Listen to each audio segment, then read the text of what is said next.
This way.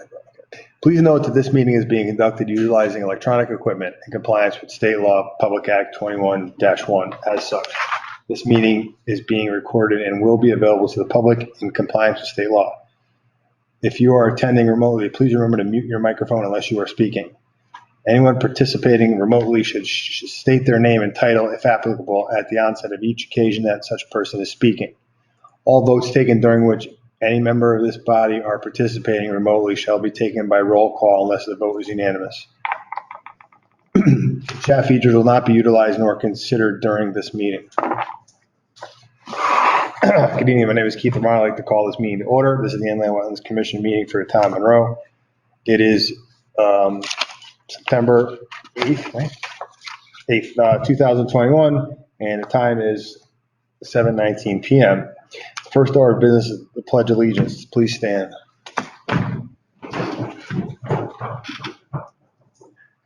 Pledge allegiance to the flag of the United States of America and to the republic for which it stands, one nation, under God, indivisible, with liberty and justice for all. I'd like to introduce the members of our commission staff present tonight, starting, this is old, starting It's okay. starting with Lois Spence on my right, who is our secretary and vice chair, Present. and BJ Hall to my left. See, this did old names. I don't have the new names on this sheet. It's no old. BJ Hall on my left, and our secretary Donna Szynski. Meet with us remotely is Clark Gingras. Here. Sarah Stroud, recording secretary. Here. And I think that's it for now, right? I got it. Okay. Yes. Before we start, I'll Walking him on now. and how the meeting will proceed. The object and purpose of the Inland Wetlands Commission is to provide for the overall protection and preservation of inland wetlands and water courses within the town of Monroe. More meeting procedure. In normal course of our meetings, we will hear public hearings and other applications. The protocol for public hearings is to have an applicant make a presentation to the commission during which and after which the commission will be asking the applicant questions. The commission will then review town, staff, and other independent comments. The meeting will then be open for public comment. I'll ask that all comments be made to the chair or commission. After any and all comments pro and opposition or of a general nature are made, the applicant will be given an opportunity to respond. It's not necessary that the applicant respond, but generally in their best interest to do so. There will be no further opportunity for new questions unless new material is entered in as evidence or testimony during a response. Please keep all comments pro and con specific to the inland wetlands related matters. Other applications do not involve a public hearing will follow a similar format, with the exception that there will be no public comments allowed. The meeting follows our published agenda unless otherwise amended. Are there any changes to the agenda? Or not. No changes to the agenda. Okay. So now we'll go to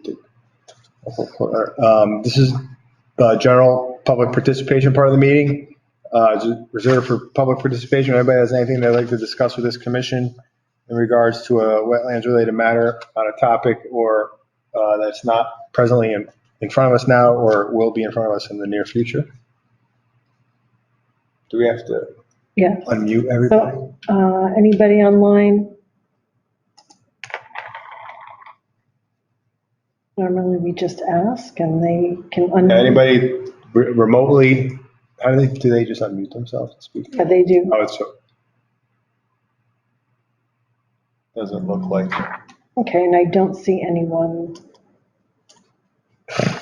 Okay. Here, I made it. Oh. Oh, Ross is here. 7:23. Yeah, joining the meeting at 7:23 p.m. is Commissioner Ross Masaracco.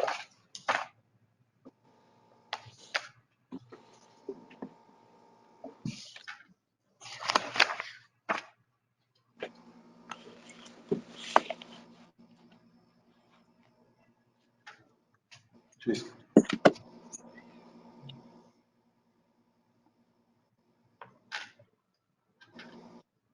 There he is. Okay.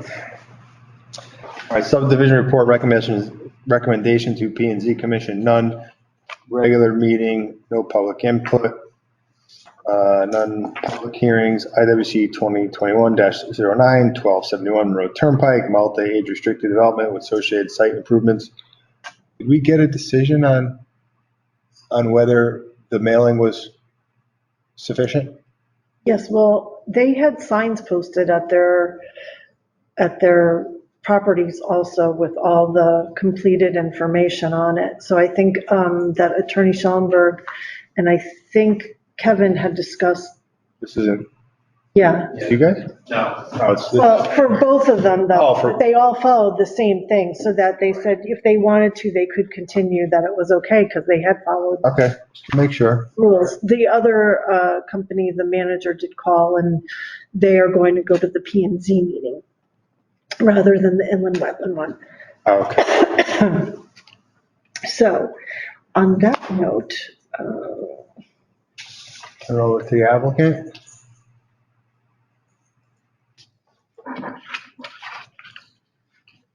Good evening, this is Larry Edwards. I'm a professional engineer, offices 227 Stephanie Road. And I am representing the applicant for this project, which is a 14.9 acre parcel. Have we got it up on the screen, Jay? Can I share my screen, Donna? oh, I'm sorry, you know what? I put it to, I gave it to Larry instead of Jason, I apologize. That was a mistake.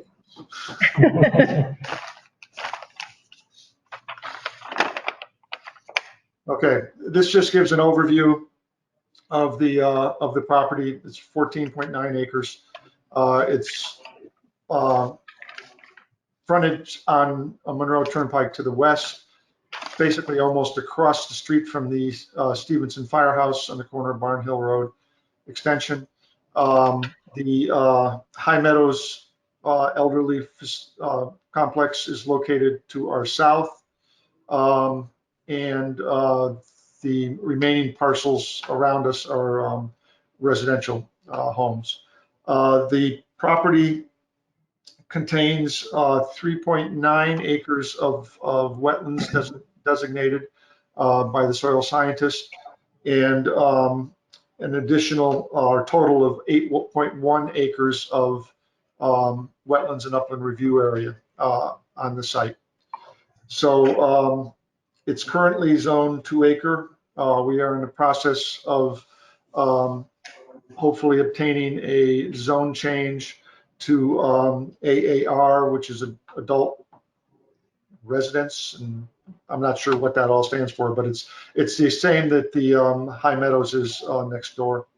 And we are proposing the site will be serviced by public water, and which is available in Monroe Turnpike, and individual septic systems for each of the proposed buildings on the site. There is also an existing house which will be demolished, and it's located right in the area just to the east of the building one. So, but that will be removed. It's presently abandoned, and it'll be demolished. It is proposed to develop the site, as I said, as an age-restricted residential facility. There will be a total of 27 units located on the site. There will be 5 larger buildings, which you can see here, which would house 5 dwellings units in them. And then to the westerly portion of the property, we were proposing 7 single-family residential units in each separately in each building.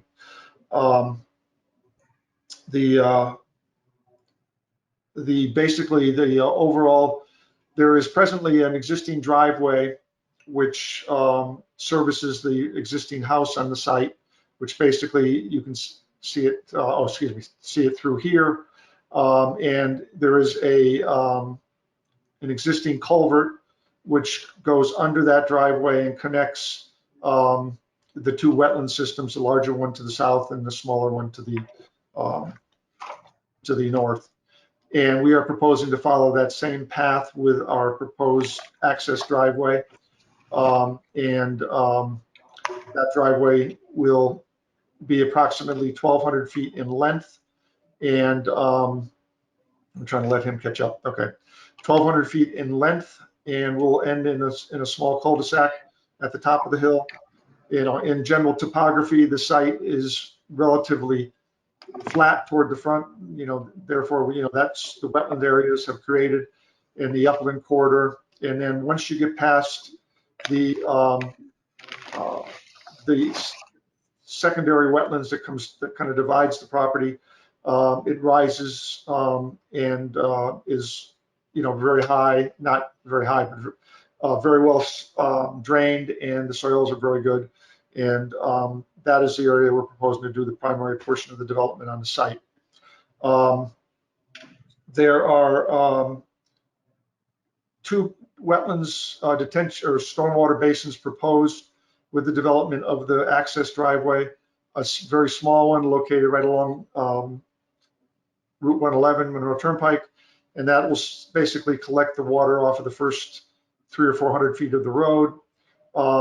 The remainder of the road and the individual units runoff from their roofs and driveways will be collected into the larger of the stormwater basins located kind of in the central of the site. And both of those will discharge into the larger wetlands located in the southeast portion of the site, which is where the water flows now. We are, as part of the development, we will have no direct impact or alteration of the wetlands with the development. The only activity would be considered with the flow is replacing the culvert that exists under the driveway now and putting in a new culvert, which would be meeting current town standards and requirements. We have divided our activities into three. The first of the activities that were included in our application is basically the construction of the first 1,200 feet of the total 1,500 feet, or the first 1,000 feet of the 1,200 feet of driveway, access driveway, which would be within the portions of it would be within the review area. And that would include the construction of the driveway, the construction of the rain garden, which is the smaller basin next to the Route 111, the larger stormwater basin, and the inlet basin and water control piping of the large wetland to the which bisects the property north to south.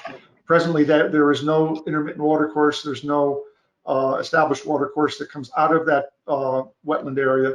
So what we want to do is collect it along the edge of the road and pipe it so that it does not get have come into the stormwater basin and discharge again where it's discharging now into the other wetland. That way we can basically take water that is basically unimpacted, avoid everything in our site, and put it back into the wetland where it presently goes below our proposed development site. And the second activity area, and that activity area proposes a total of 1.6 acres of upland review area that would be disturbed as part of the development. No direct impact to the wetlands, just impact to the review area. The second activity we're calling out is the construction of the first building, residential building, and what we are developing as a small community building, which would be available to all of the residents in the facility, and would also be the location for the mailboxes for the whole community. So it would be a central area for them to collect their mail. That area, that activity would involve disturbance to 0.59 acres of upland review area, and again, no impact to the wetlands itself. And the third area that we've defined is the area that would include building number 3, which is this building here. And again, that building and a portion of the septic downhill would be within the review area, but as you see, there's a significant setback from that disturbance to the actual wetland. All of the water on the site, impervious areas, building roofs, will be collected and discharged and treated through the stormwater system, which will include a dynamic separator and then a standard quality water quality basin, which would treat all of the runoff. It's a dual system, which would provide double treatment of the runoff from the site before it returns to its natural wetland discharge points. In total, we will have approximately 2.4 acres of upland review area that will be disturbed as development of the site takes place. So again, that is all upper review area, and we have basically also provided as mitigation planted buffers, if you want to just pull up the planting plan.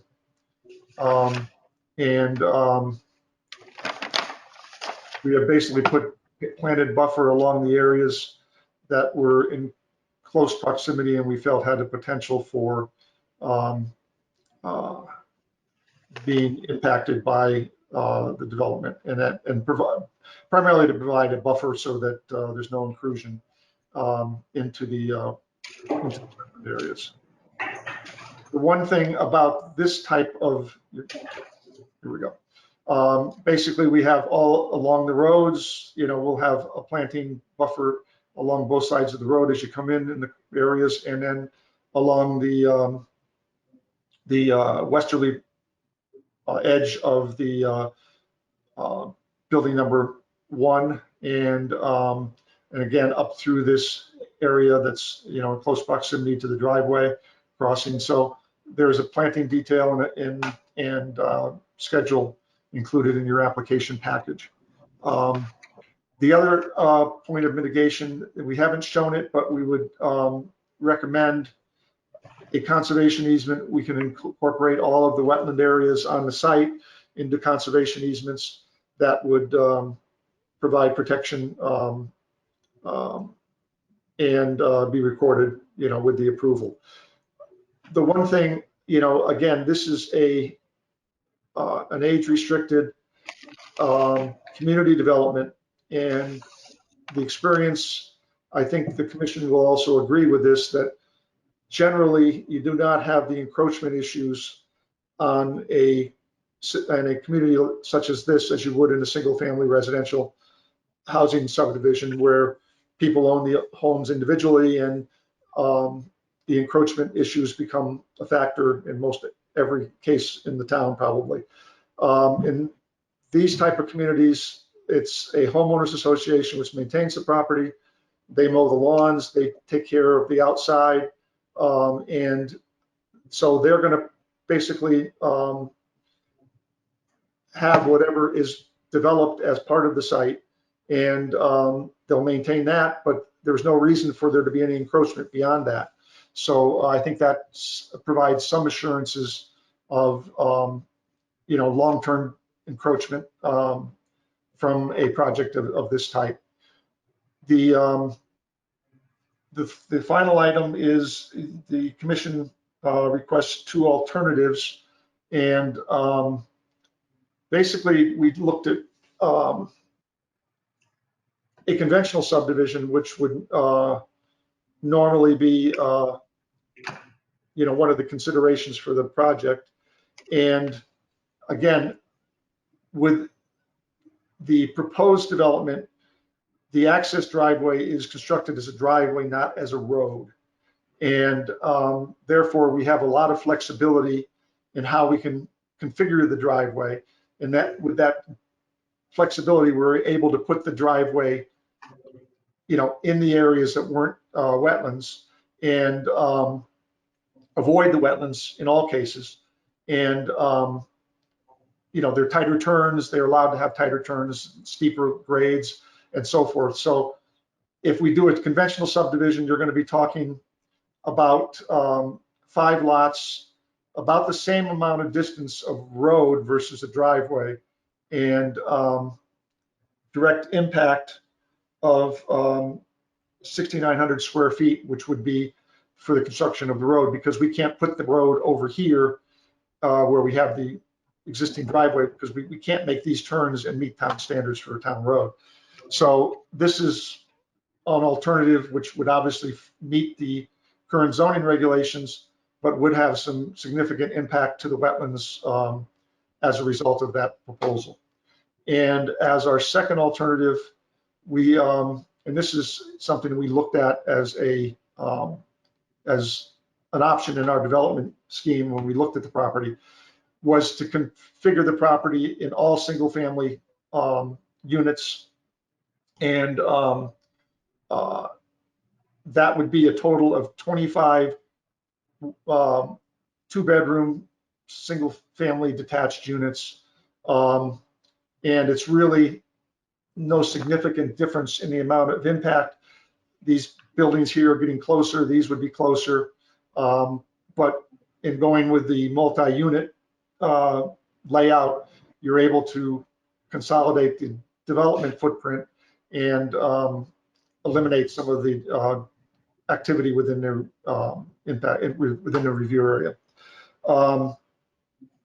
That's basically my presentation. Steve Danzer, which is our soil scientist for this project, I would like to get him on next to give you an overview of the wetlands on the site and the overall, configuration and types and so forth. So Steve, I'll give it over to you. All right. Good evening. Donna, can I share this? Can you share this? Or rather, can I share the screen? Yes, I'm sorry, Steve, you need it? Yeah. Let's see if this works. If not, I can get Jason Edwards just to pull up a. Yep, I can get you there. Hold on one sec.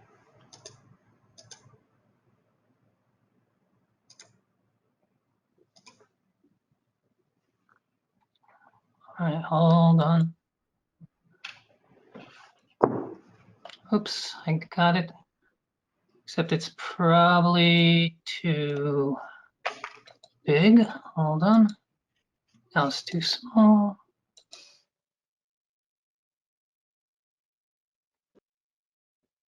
All right. Bigger was better.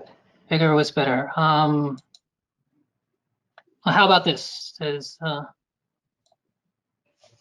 can't tell what is being portrayed on your screen. Is this, can you see it, or is it being obscured by my GoToMeeting stuff? No, It could be bigger, yes? Or do you want it bigger? How about this? Please revert back and share the screen with Jason. Jason, pull up my page 2, pull up that diagram, and I'll just have Jason go through this while I speak. Okay.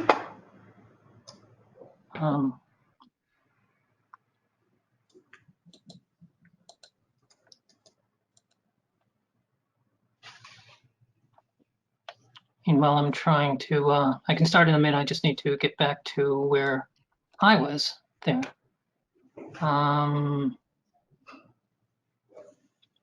Yes, okay, thank you.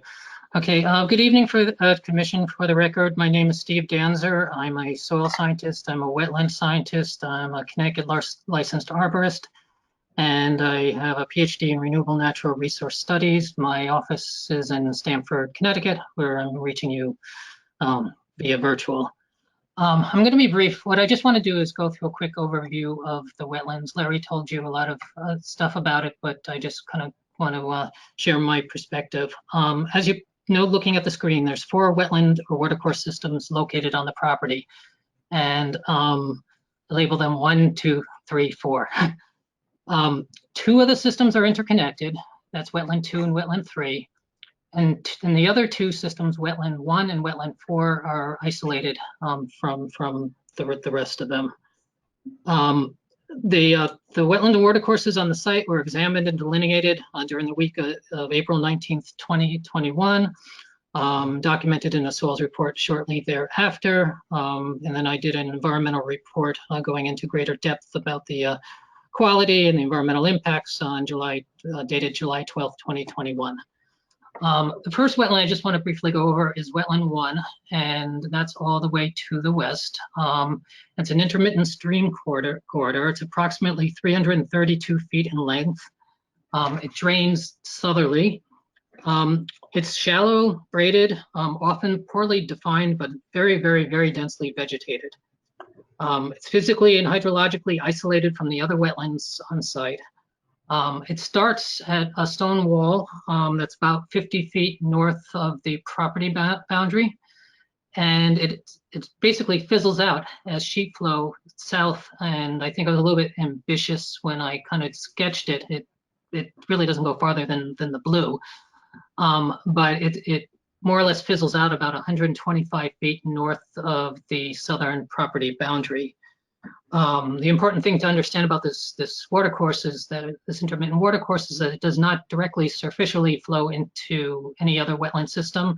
It just kind of fizzles out. It infiltrates and goes whatever direction the groundwater gradient is, which is probably south and also to the east. The second and third wetlands, wetland 2 and wetland 3, are actually one system. They're divided somewhat artificially by the existing old driveway with a culvert right now that connects them. That's the culvert that I believe is being proposed to be improved. Wetland 2 is located north of the existing driveway, while wetland 3 is located south. Wetland 2 is basically just a shallow drainage corridor with a sloped wetland on its eastern side. Not that much to it. Wetland 3 is the more robust wetland located south of the existing driveway.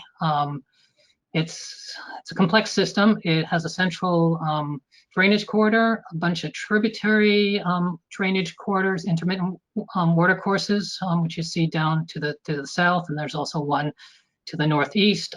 There's a little area that I sketched out that's not on your plans. That's actually upland, a big upland island.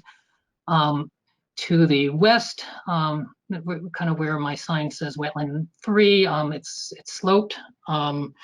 It's basically a very robust wetland. It's densely vegetated. It's arguably the prime resource on site, the most intact resource on site, the most valuable resource on site, generally because of 3 factors. It's because of its dense vegetation, its large contiguous area, and because there's a higher level of surface moisture that's saturated or pool, or what we call inundated, which means there's pooled water at the surface for much of the year. That wetland, as Larry said, is not being proposed. There's no development in that wetland. The only thing, with the exception of the improvement of the culvert. The final wetland is wetland 4. It's up in the northeastern corner. It's best characterized as a forest sloped wetland with some wetland depressions. It's tiny. It's about 0.14 acres in size. It's physically and hydrologically isolated from the other wetland watercourses on site. And there's no construction or land disturbance proposed within that wetland area. And that's about it. And anything else, I'll just be around if anyone has any questions. Thank you.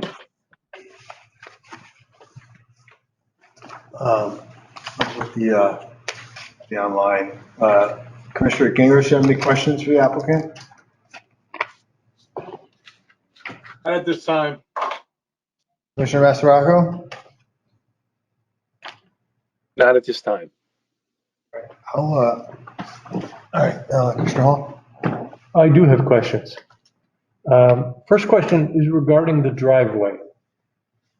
Can you tell me how wide that driveway will be, and if it'll be one lane, 2 directional?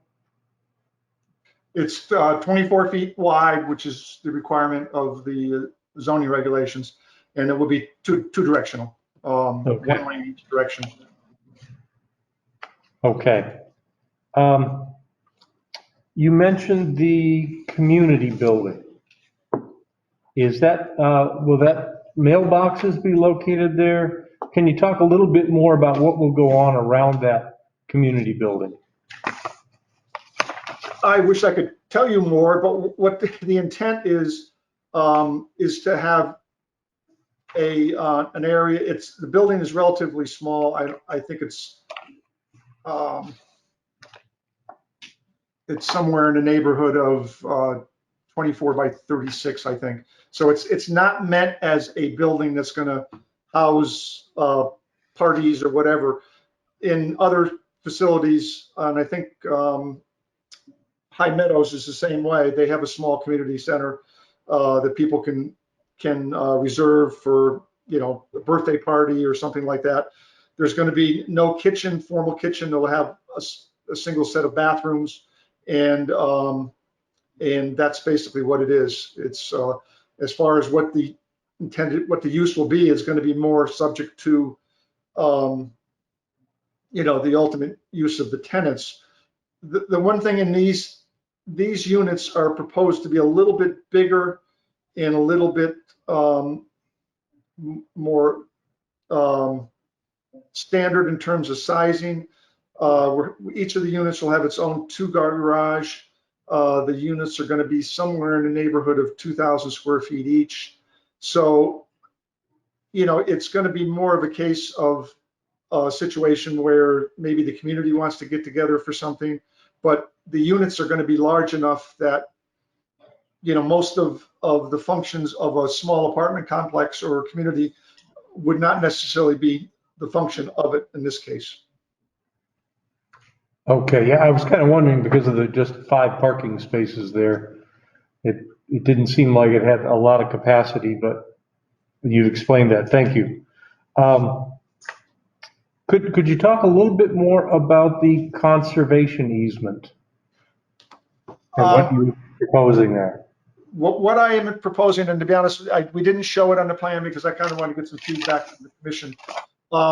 Generally, we would take, probably a 10-foot around the limits of the wetlands, and then, but in this case, we could basically take almost all of the undeveloped area around these, for instance, the center wetland that's coming down through the light yellow is going to be the limits of what our disturbance is going to be. So for all intents and purposes, everything within that area can be included in a conservation easement, likewise on the other wetlands. So, that's what I envision as what could happen with this particular case. Again, that's the type of use. If this was single family residential, that would be a lot more difficult to do, but we can do it in this type of development. Okay. One final question. You listed your 3 activities, and those 3 activities did not include the single family dwellings. They're not in a current development plan? No, I was taking the 3 activities within the regulated areas. Those are totally outside the regulated areas. Okay. Okay, that's what I was going for. I'm sorry. I understand. Okay. That's everything. Back to you, Chairman Romano. Thank you, Mr. Hall. Commissioner Spence, questions? Yes. Where do I start? I'm sorry, I missed how much square footage you said was going to be in each unit, approximate? I'm guessing somewhere around 2,000 square feet. Because they may have a second floor on them, we're not sure. Again, we're in the very preliminary stages. It won't be any bigger than we have here on these blocks because we made them a little extra big, if anything. But they're basically on the first floor. There's about 2,000 square foot on each of the units. It's sizable. Okay. So if I'm understanding it correctly, all of the drainage from the western portion of the property is being funneled into the catch basins along the driveway. and into the southernmost detention basin. Am I correct on that? Okay, what he was referring to is wetland number one, I think, the long skinny one, Mhm. is not going to be put in the stormwater basin. That's the whole, what we're trying to do is avoid that going into the stormwater basin. We're going to collect it. It's not going to have any impact from the road but we're just going to pick that up in a small collection area because again, there's no established water course. So we're just going to Right. pick up flow that comes off of the edge of that wetlands and then pipe it under the road and then discharge it below the basin at the same point that the basin goes out. But we Okay. just don't want to, again, the water quality basins function better with the least amount of water you put into them, because if you have like probably 90% of the water going in there is going to be the impervious areas. So we can treat that better than putting all this other water that doesn't need to be treated into it because it's going to dilute the effectiveness of the stormwater basin. Understood. Okay, but that is, I guess where I'm leading to is that I am concerned because you are taking all of the drainage that was originally going to providing hydration to wetland one from a west to an easterly direction is now being funneled away from wetland one. So in essence, it won't get any from this property. Now, Mr. Danzer said in his report that he feels that it would be okay because the hydration comes from the other property to the north. But the problem is if that property is ever developed, then we have completely cut off all water source to that wetland. I was wondering if you could perhaps direct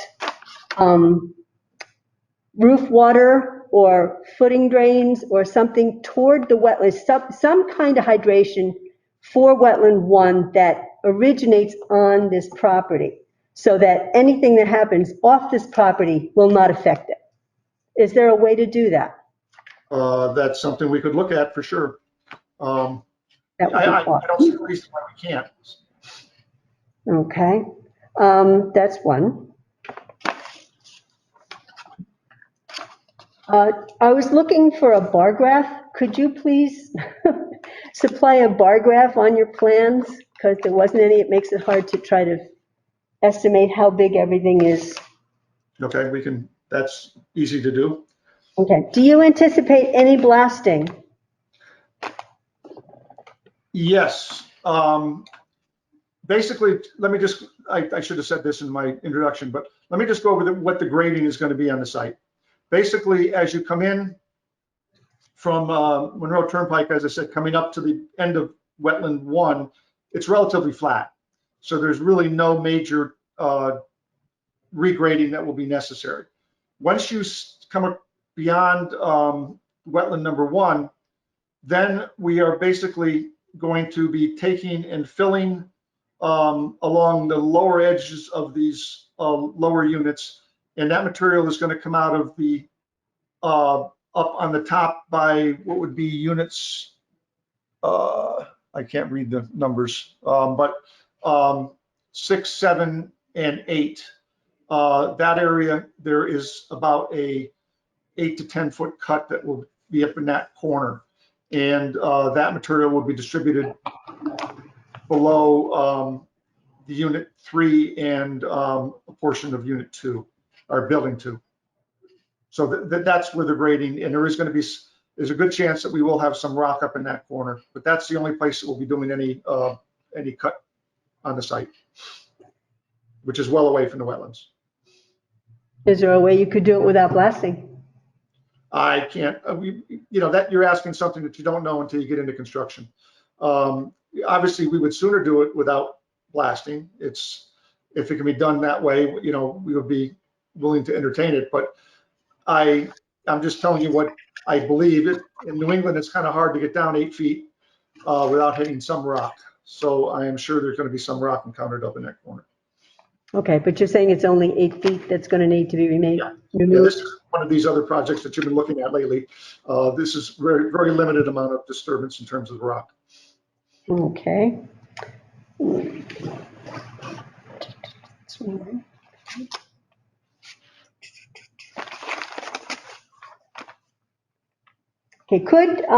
is right now the culvert that connects wetland 2 and 3, is that a regular culvert or is that an open bottom?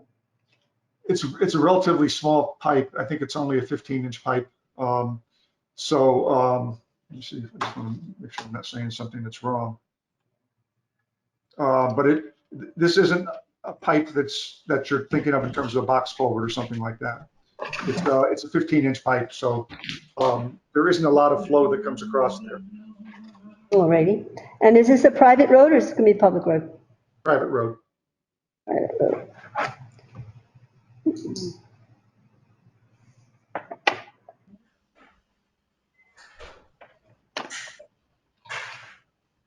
One of the things that usually comes up in regards to the conservation easement is that we would be needing language, proposed language for said conservation easement, just to make it easier in the future. Okay. And my other question had to do with one of the things that Mr. Danzer was saying. He mentioned several times that there's going to be a considerable amount of elimination of forest habitat, and wetland and wildlife habitat will be notably decreased. I was going to ask him, if he is available, how he feels we could increase that through some other methods, be it stone walls or something that could replace some of the wildlife habitat that's being removed. Yeah, I was looking at it in terms of just the gross square footage. I wasn't really looking at it in terms of the micro habitat. One thing that strikes me, at least on the west side of wetland 1, is the number of mature tulip trees. There's a lot of them, and a lot of them will be obviously removed or impacted. With the construction of the buildings, that type of habitat is, there's not a lot of room there for planting new trees, because really what's the strategy that's being employed here is preservation of at least the first 50 feet of wetland buffer, and that area is already pretty vegetated. So there's not a lot of opportunity for planting. The stone walls are, I can't really speak about stone walls. I never really thought about them. I suppose that they're good microhabitat for smaller animals. I'm sure that there's some room for doing something like that. But in general, that's what I was just referring to. I was just being very honest and objective about, that this development proposal, on one hand, there's going to be a decrease of upland habitat. On the other hand, I had an opinion about, which we've already talked about the existing hydrology to the wetlands. So we're just trying to balance one comment out with the other. Okay. That's it for now. Thank you. Okay. Quickly, just point out to me where that filter hydraulic. Did you say oh man. Whoa. Dynamic separator? Yes. Where is it? Is that what you're asking? Yeah. Yeah. Where is it? Okay. If you get the I drawing don't up. see it either.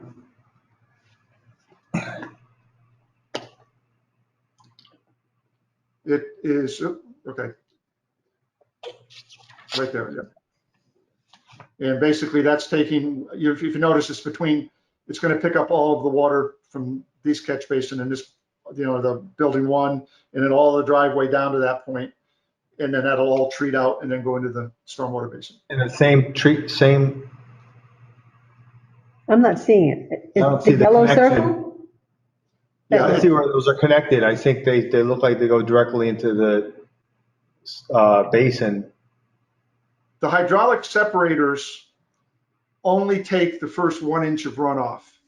Because that's your stormwater quality volume is your 1 inch of runoff. So the way that they are designed is that at the catch basins on either end, the one to the west and the one to the east would have I think there's an 8-inch pipe which is located below the other outlet.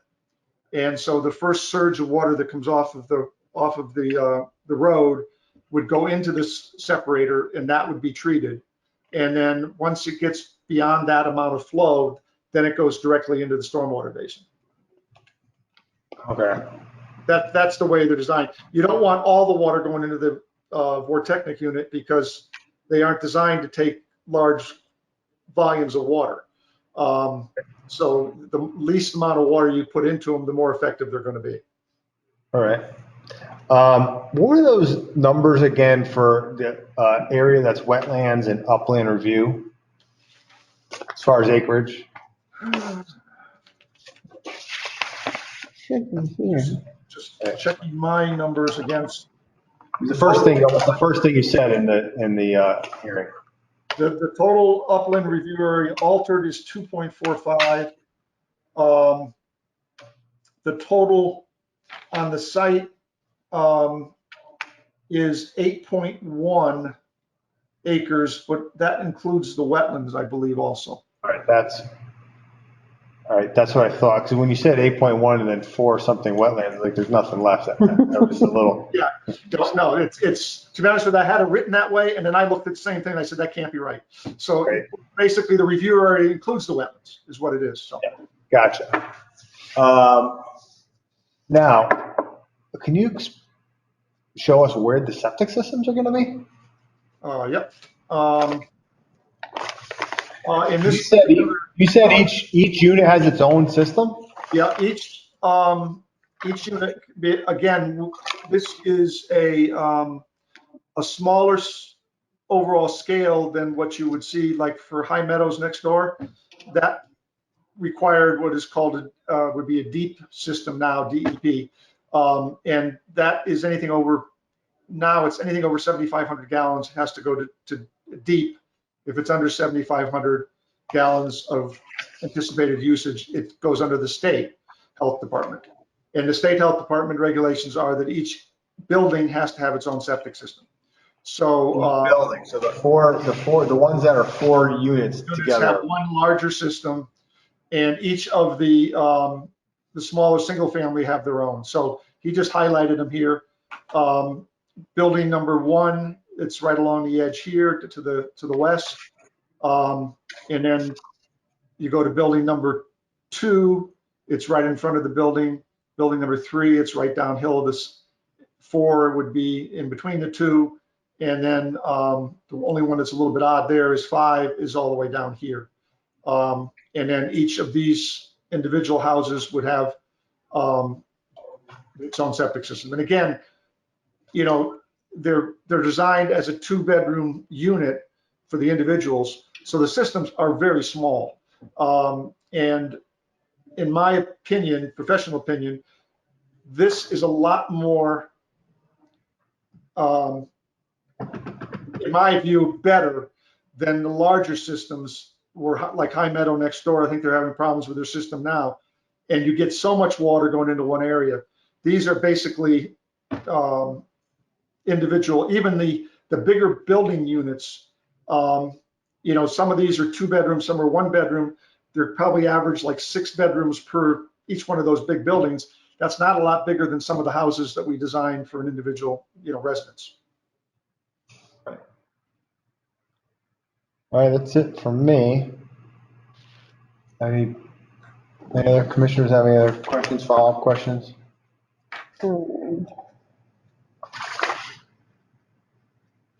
Let's see.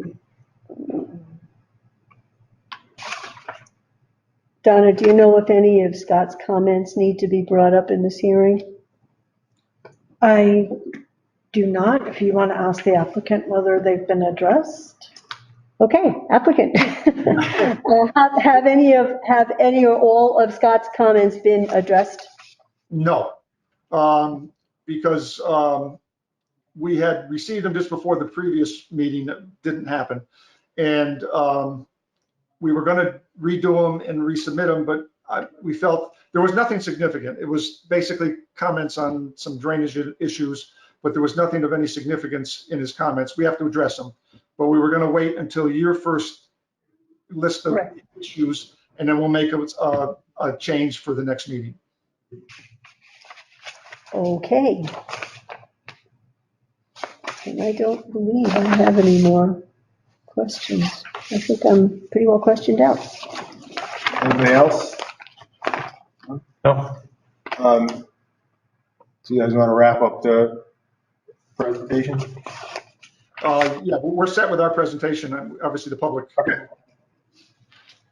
So, We have to leave it open until next time for Revised plans. the revised comments, for Scott's Okay. comments, and for, well, bar graph is minor, but, and hopefully conservation language, conservation easement language.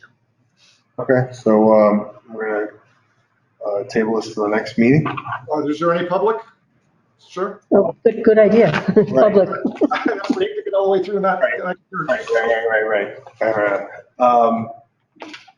Well, we should keep it open, so we do it, we want to do it now? Well, you can do it Yeah, all at right. every meeting. Anybody in the audience, either online or in person, I'd like to speak in favor of this application?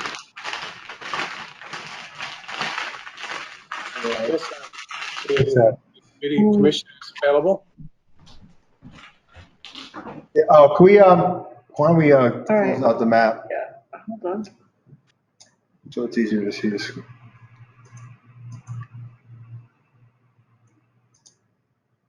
Okay, go ahead, I'm sorry. State My your name name. My name is Eric Tush. I'm a resident in High Meadows, 126 Highland Drive. My property is contiguous with the southwest corner of the plan, as shown in the plan documents. My questions are multi-leveled. First, in the planting drawings, we are looking to include buffers along the driveway. We've enjoyed a buffered area across the street from us. Can allowances be made to either retain existing buffer or create new buffer with new plantings? I'm also concerned because of the close proximity of my property to this new planned area over the blasting element and possibility of property damage to my place. So hopefully the commission or the appropriate, if not inland wetlands, the appropriate commission can do a little research, make sure that any blasting that takes place does not damage neighboring properties. And lastly, in the grading that needs to be done on that western side of the plan, that's all going to be graded so that all rain drainage is going to be heading downhill into wetlands 1 and then filtered down to 2 and 3. Is that a correct assumption? No, it's not, it's not into wetland. The applicant responds. That's right. State. Can we just take the questions and then we can pull the plan back up and kind of show. My concern is you had mentioned that there's some extensive regrading that needs to take place on the western side of the plant. Yes. And of course, my concern is that water needs to go somewhere. And I really would hate to have it then be pushed off of that property onto High Meadows. So how are we allowing for, through the regrading, that water will flow down through the allocations and through the accesses that you are creating so that it heads down towards either storm drainage, down 111, however you're going to do it, so it doesn't end up on High Meadows property? Basically, High Meadows, you're at a higher elevation than we are. So yes, all of the water flows toward wetlands 1 and 2 and 3, I guess. So that's where the water is going to go, and that's where it's going to continue to go. So there won't be any discharge in the direction of High Meadows whatsoever. To my first question then about either retaining or creating a buffer between your plant property and the High Meadows property. Screening is going to be P&Z, right? Yeah, it's I'll explain to you the procedures we're going through. Right now, we are in front of the Wetlands Commission and we are in front of the zoning commission for a zone change to make this property eligible to be, excuse me, not affordable, elderly housing. Excuse me, Larry. Yep. Those first two questions are planning and zoning matters. Yes, that's So what I instead was of gonna say. wasting our time and being on the record here for that, Sir, my goal was not to waste. bring those up then. All right. Anything else? No, thank you for your time. Thank you. Anybody else remotely want to speak in favor of this application? Anybody here in the audience want to speak in favor of this application? Anybody want to speak in opposition to this application? In the remote status? No. Anybody here want to speak in opposition to this application? Does anybody like to speak about this application in general nature in the online remote? Okay. Anybody in the audience want to speak about this application in general nature? Yes. No. Got a lot of questions. Going once, All right. continue to the next. Continue to this application, this hearing to the next meeting. Thank you.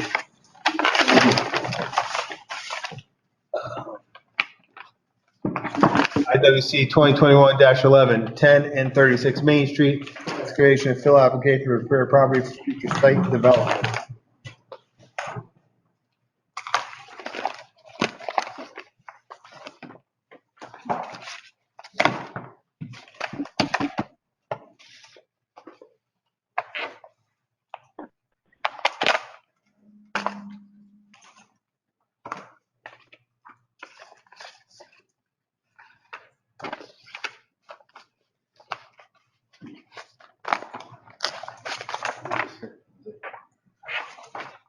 Okay. Oh, don't tell me that you're up there.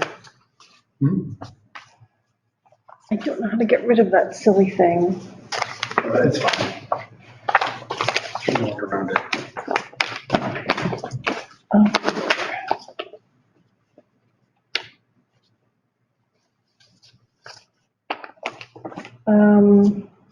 We have someone that apparently tried to ask a question and but he was unable to unmute it, so he was not recognized for the last meeting.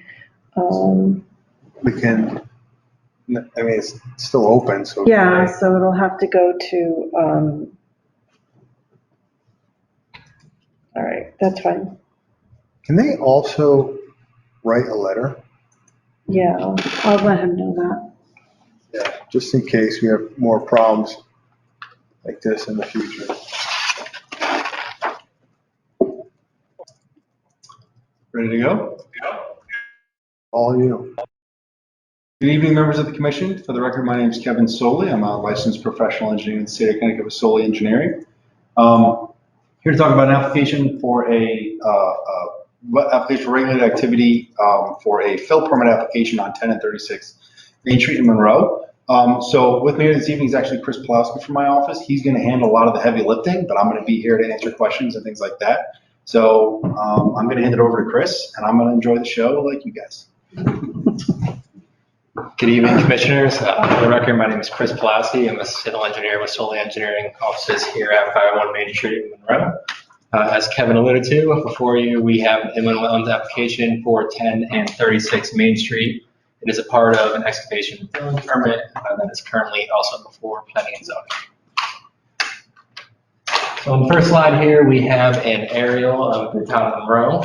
Our project site is located at the southerly tip of Route 25 near the Trumbull-Monroe border. Zooming in a little bit here, we have 10 Main Street to the south, as the project is comprised of two parcels, and then 36 Main Street to the north. They are both owned by the same entity, which is also the applicant. So zooming in a little more here, I apologize, it is a little unclear in the aerial, but this is Route 25 to the west here. We have Victoria Drive to the north. We have Ole Soccer to the east. We have Quantic River and an existing wetland system to the east as well. And then we have a mixed-use commercial development here to the south. So on the screen here, it's a little faint. One more. But there is 3 lines shown. So the first one I want to highlight is the dark blue line here. In April of this year, the wetlands on site were flagged by William Kenny Associates. They are present on this call, and at the end, we'll be open to answer any questions you may have specifically regarding the delineation of those wetlands. They make up a little less than an acre, approximately 0.86 acres of the site. And then continuing here, we have the upland review area, which is 100 feet from the wetlands. That's shown in the light blue, right along here. And the last portion that I want to make aware of before I get into the plan is this magenta line here, which is our limit of disturbance. Now, as you can see, the current limit of disturbance is extending right along here, and then right along this edge of the pavement on site. And we are seeking to establish this limit of disturbance and only expand upon it to excavate for our stormwater basin and our outlet control structure and level spreader, which I'll get into in a minute. But I did just want to show that we are, generally keeping the existing limit of disturbance, which again is this entire area here that exists on the site. So on this next slide here, we are showing the 100-year floodplain per FEMA. Now that is highlighted in green here. And we are seeking to use that as our toe of slope for our excavation and filling operation. So we are not proposing to place any fill within the limits of this 100-year floodplain. In fact, the only disturbance that we will be completing within the 100-year floodplain are for the stormwater basin and level spreader, which will go within this general area right here. So from a big picture standpoint, this is our overall site plan, our grading and drainage plan, and our soil erosion and sediment control plan. Again, you have Route 25 to the east here, you have Victoria Drive to the north, and miscellaneous properties and wetlands to the east. So we are trying to fill the site to an approximate elevation of 328 in order to be more aligned with Route 25 to prepare the site for future development. So currently the high point in the site exists in this corner shown here, and all of the existing stormwater and runoff drains to the east in this direction towards the existing wetland system on site. So as part of this project, we're proposing approximately 167,790 cubic yards of material to be imported to the site. And within the regulated area, there's only a net export or cut of approximately 651 cubic yards. Also within that upland review or regulated area, we're disturbing 1.19 acres. That line is shown faintly through here. So this area is the 1.19 acres of upland review area that we will be disturbing as part of this project. And keep in mind, the site is approximately totaling 14.35 acres.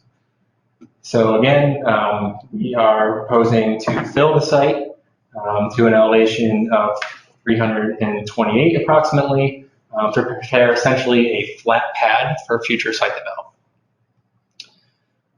So right here we have a zoomed in picture as I describe some more features across the site. So along this edge, we have a 2-to-1 slope with benching. So the elevation along here is approximately 300. So we will grade up on a 2-to-1 slope until reaching 326 to 328. And then we'll continue with a 1% slope across the flat pad of the site that we are preparing.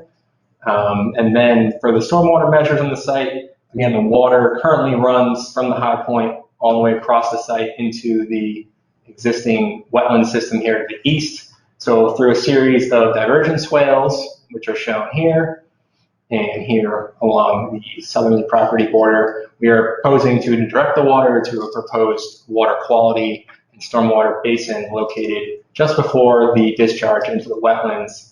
And I apologize here, but behind this call out on the screen, there is an outlet control to a level spreader where the water will discharge to before entering the wetlands. So that was all designed in accordance with the 2002 Connecticut Stormwater Quality Manual prepared by Connecticut DEP. And from a soil erosion and sediment control standpoint on site, we currently have mulch berms, or lowest berms, as we like to call them, located beginning on Victoria Drive here to the north and traveling down all along the property line before running into our limited disturbance, continuing to the south and ending here. And then we do have a silt fence that backs them and is also included along the benching here to help with the 2-to-1 slope, any soil erosion or sediment that may run off from that. We also have a series of diversion swales to direct the stormwater on site during construction to our proposed sedimentation basin, which our stormwater basin will function as a sedimentation basin during construction. And then the sediment is scheduled to be removed before the final seeding and stabilization of the site, so the basin will be able to act as a stormwater quality basin. We also have down here along Route 25, we have an anti-tracking pad construction entrance. And we also have stone check dams located along all of our diversion swales. So all this has been designed in accordance with the 2004 Connecticut Soil Erosion and Sediment Control Manual, also prepared by Connecticut DEP. Now, before we begin filling the site, with all this pavement, which is shown in this hatch here, then extends in this direction towards Route 25 and then back towards the wetland system, that's all going to be removed. So we are decreasing a significant portion of the impervious area on site. Now, in conversations with the town engineer, we have actually designed the site. So currently, this is again, it's a significant impervious area, but this used to be woods on 36 Main Street here, excuse me. Now, in conversations with the town engineer, we have designed the site with the existing condition as woods for 36 Main Street because it was previously cleared 3 to 5 years ago, but the town engineer asked that we use that pre-existing condition because currently it is only weeds and various vegetation that is present on this property. So the basin that we propose before the wetlands can handle not only the existing condition and reduced peak flows, but also the pre-existing condition when this entire property was wooded. So again, we'll be removing the pavement on 10 Main Street here, decreasing the impervious area and filling the site. As we move along in the process, we also have these various areas here. There's 1, 2, and 3 areas that are hatched. Those are our future septic areas. So as we fill the property, these will be, select fill will be brought in to prepare the site again for future development, which will be brought forward with another land use application for this board in the future. I would like to make one point here to allow the material that is coming into the site will originate from the Pond View development down the road, less than a mile, which is also known as 127 Main Street. For those of you that are familiar with that property, it was before the board a few years ago. So continuing forward here. So again, just to highlight some of the things I just touched on, currently the site is generally impervious along 10 Main Street here. There's some vegetated areas along 36 Main Street, some various stockpiles and material that was there as part of a previous excavation and filling permit application that was approved 5 years ago. And then the existing wetland system and vegetation to the east of the properties in the back here. And then upon completion of our excavation and filling operation, the entire site is to be seeded and stabilized. Now we are really seeking to set this limited disturbance and this mulch berm here that's shown in the dark line at the bottom of the slope from the beginning. And then our intention is to not alter that in future land use applications that are before this board. We kind of want to set it once and not push any closer to the wetlands than we have to. And we're trying to maintain all of this existing wooded vegetation that exists between the wetlands, which are shown kind of on this jog here, and our limited disturbance, which again is that thick line. So again, the total acreage of upland review area that we are disturbing is approximately 1.19 acres. So on the next few slides here, we have site sections. They were required as part of the excavation and filling application before planning and zoning, which we have already submitted. So we felt the need to include them in the packets you have before you guys. I won't touch on them too much. They just show various cross sections across the site in accordance with the planning and zoning regulations. So again, here are the various cross sections across the site that were included as part of the planning and zoning application. I'm gonna pause you just for a second. Yeah, go ahead. Because I'm gonna recuse myself from this application because I'm a neighbor, I'm a joining property owner. Didn't really occur to me until after you started, so just gonna put that for the record. Okay. For the record. Thank you, Commissioner. 29. Still have a quorum, unfortunately. Yes, thank you. Yeah. So to wrap up here, we are looking for an inland wetland permit as part of an excavation and filling permit for the properties of 10 and 36 Main Street. Total acreage is 14.35 acres. The wetlands were flagged back in April by William Kenny Associates. We are seeking to maintain roughly the same limit on disturbance that currently exists on site, again, except for the stormwater basin and level spreader and control structure that will be constructed as part of the application. The upland review area, again, shown here in blue, totals 1.19 acres that we will be disturbing as part of this operation. And we will be filling the site to create essentially a flat pad to elevation 328 in order to prepare the site for future development. And again, we are trying to establish this limit of disturbance here shown in magenta and really keep that as we move forward in any future land use applications as we try to seek to maintain any existing vegetation that remains between the limit of disturbance and the wetlands in this general location. So that concludes my presentation. At this time, I would like to welcome any commissioner comments. I would actually like to make one more thing. We have received comments from Scott. We have discussed the comments with Scott. None are too overly problematic.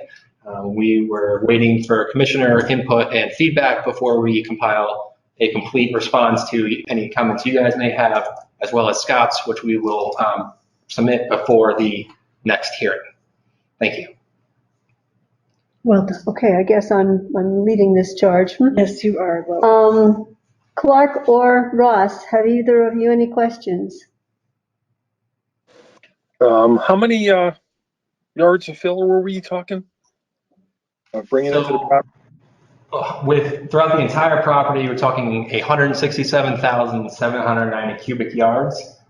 Again, the majority of which will come from less than a mile away at the 127 Main Street development. And they have significant amounts of material available in order to expedite this process and get it done within the 2-year time frame for an excavation and filling permit.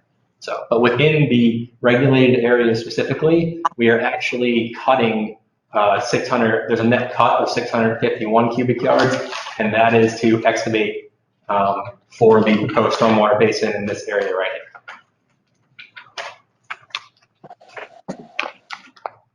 Okay, no more questions. Thank you. Clark? No questions. BJ, you're up. Yes, I hate to ask you to repeat again the amount of imported soil. I got part of it. No worries. So across the entire site, there's 167,790 cubic yards net to be imported and placed in structural lifts on site. Okay. And again, the majority of that will come from the 127 Main Street Pondview development. Okay, and then you were going to cut. Yes, so within the regulated area specifically, there is a cut of 651 cubic yards, and that is for the excavation of the proposed stormwater basin in this general vicinity.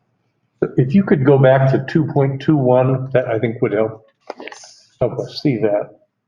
Yeah, so here's the zoomed in plan.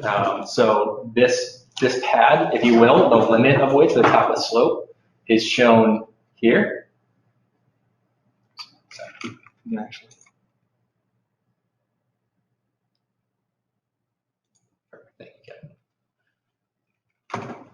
drag along the regulated area.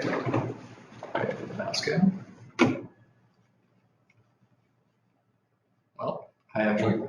I know, Is there a way we could get rid of that rectangle at the You top? know what, I can't, I had IT in here this morning, which is why I have a laptop and this thing.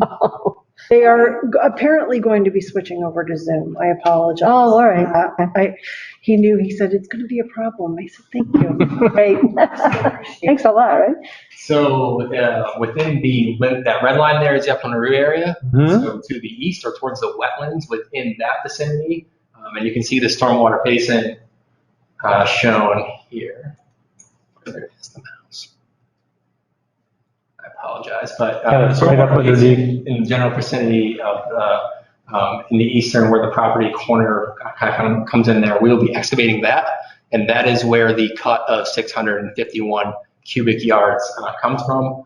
And again, we really aren't doing any filling or much filling within, the regulated area because we did not want to go for a floodplain permit. So we took the elevation of the 100-year floodplain, which is essentially our toe of slope, and filled upwards towards Route 25 from that. Because again, we didn't want to place any fill within the 100-year floodplain and have to go through that process. So that is why there's 167,000 cubic yards across the site, but a net cut of 651 specifically within the regulated area. Okay. Going by the site the other day, I could see there was fill going on right now. Correct. From the top of the screen down a ways. Is that coming from Pondview? Talk about that. Sure, I can address that. Okay. So I think as this commission's aware, there's a provision in the planning and zoning regs which allows for stockpiling. It was discussed regarding other properties, so there was some stockpiling conducted on this property. That material was coming over from Pondview, and that was, all that material was stockpiled outside of the regulated area, so there wasn't any activity within the actual, that regulated area from the wetlands. It's been measured out 125 feet or so, and all that material was stockpiled in the upland area. So, Okay. and yes, that has come over from Pondview. And a lot of the old impervious surface looks like it's been scraped out and. Some of it where if you're going to be placing fill, you want to break up the asphalt underneath to prevent from like a capillary from a water standpoint. So some of that was kind of prepped to allow for that stockpile to start. So yeah, that wasn't. And just to point out, I know Chris mentioned, so this entire site, and he did show the previous limits of disturbance. So this used to be the Vichet Vitremont facility for decades in town, and again, so all that activity kind of took place within the formerly paved area, which was part of the parking lot for that building. Okay. Other questions, Madam Chairman? Hey, just dovetailing off of that one, it says that the pavement that's being removed is being removed and trucked off site. Correct. That's what it said. And yet we did a quick site walk a couple weeks ago, and we saw a lot of crushed asphalt that was laid down on the base of the property, and there were tire marks and tread marks and stuff like that all over the top of it. So apparently not all of it is leaving. You want to enumerate on that one? I'm not aware of any material being left because that's not the intent. We want to move all that, and it would either be removed entirely or stockpiled to be used for sub-base material for future pavement areas. So I'm not aware of that, but I'll certainly I'll try to look into that. I'm not aware of that taking place on site. Okay, because we have pictures, so if you want to see them, I take your word for it. I don't, I take your word for it. I'm just not in a position to talk about it right now. I'm not aware of that, but we'll certainly look into it for you and make sure that's not the case. All righty. All right. Is there a way, and I think I know what your answer is going to be, but I have to ask. And to move the sedimentation/detention basin further away from the wetlands so that you did not have to take out that entire area of that little peninsula at the top. When I was part of the Pequannock River Initiative, one of the things that they said was to, in future development, to decrease the amount of buffer that is being removed with every development. And there's an awful lot of LOD there that it seems to me doesn't need to be there. And you could easily move that detention basin so that you had more of a square line as an LOD that went across the property instead of having this enormous peninsula of disturbance that is right next to the wetlands. I mean, you're within 10 feet of the wetlands half the time. And that's not exactly going along with the principles of the Pequannock River Initiative, which was a three-town endeavor to try to install. So I wanted to throw that out there because since this is not a developed property and there is no site plan that goes along with this except for the fill, I would like to see it revised and pull that further away from the wetland itself so that there's less of an impact. We can certainly look to see if we could pull back some of that limit a little bit and reduce some of that, reduce some of that impact.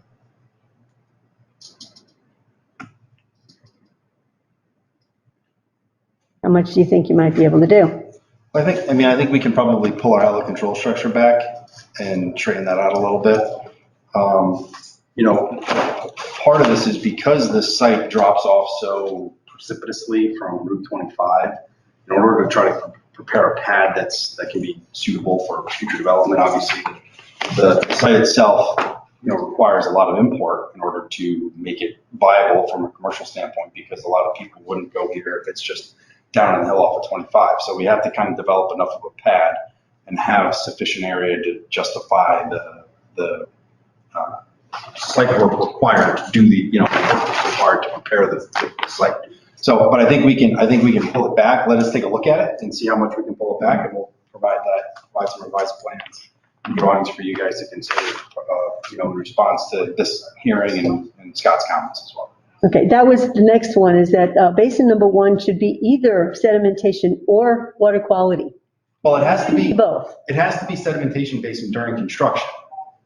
And then post-construction, it can serve as a water quality basin. But that's not what he said. He said once it's used for sedimentation, it should not be utilized for water quality. I disagree with that from an engineering standpoint. Well, we have to listen to our expert, Kevin. We have to listen to our expert. You know what? So, but there's no reason why, there's no engineering reason why a sedimentation basin can't be cleaned out, demucked, and planted, and then serve as a water quality basin. That's consistent with the stormwater quality manual, the soil erosion sediment control manual. There's no prohibitions against doing that. There's no reasons why it wouldn't function as a water quality basin in the future.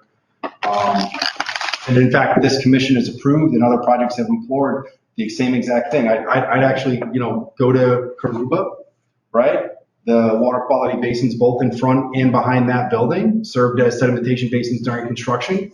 And once they were finished, they do a great job of providing water quality measures to stormwater. okay, well, yes, that's fine. That's fine. All right, that was that page.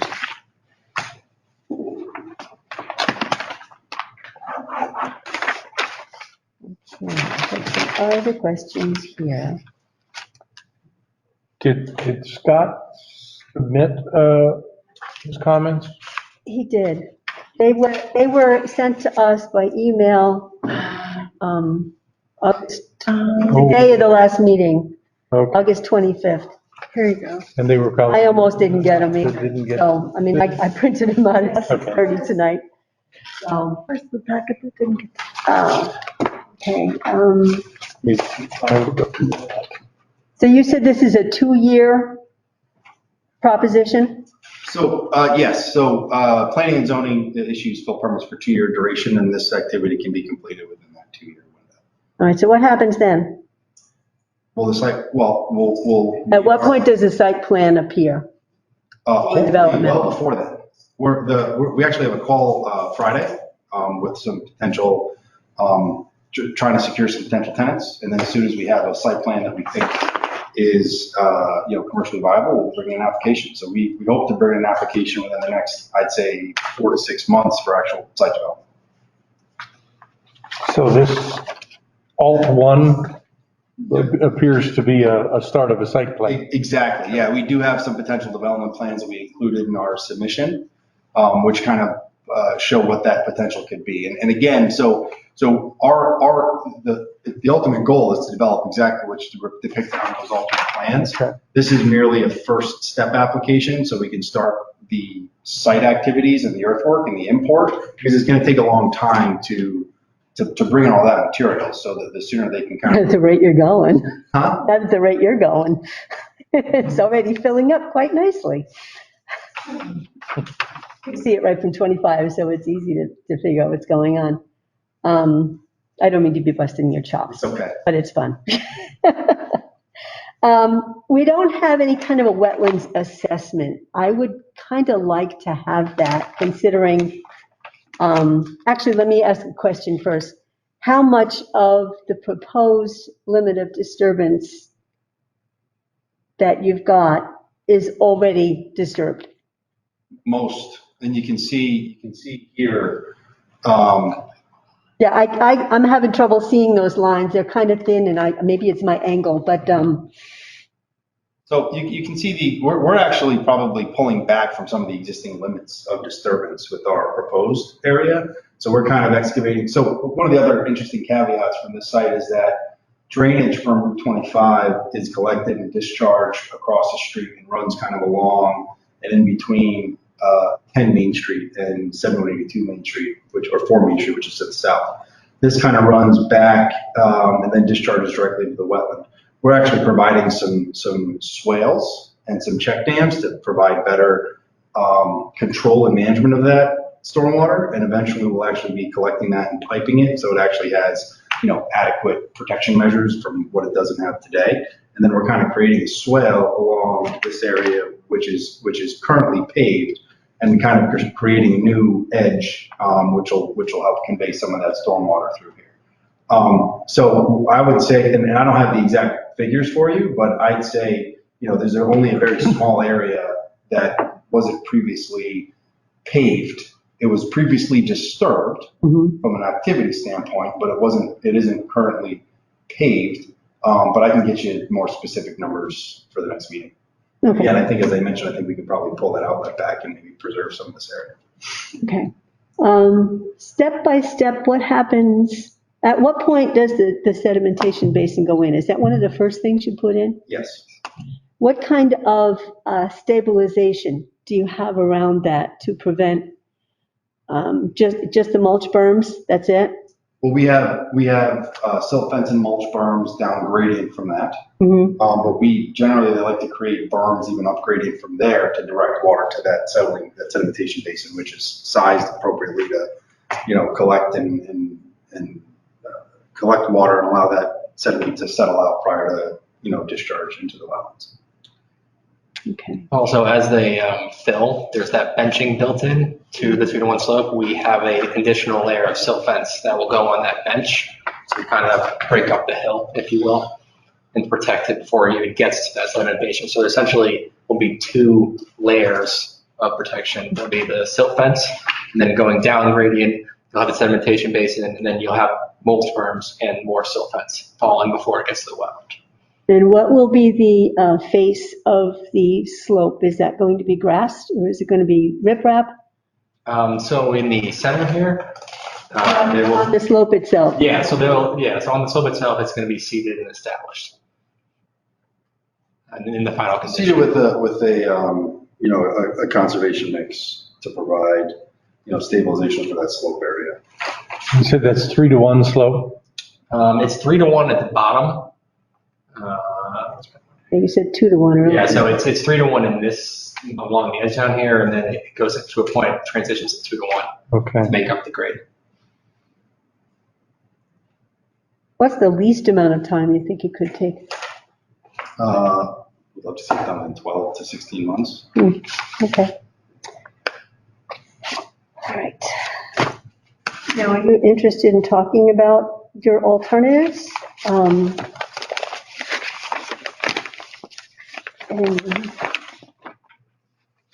And I think part of our alternatives, we could just come in with just that application for a site plan. But we think this is somewhat of an alternative, an intermediate step to start the process.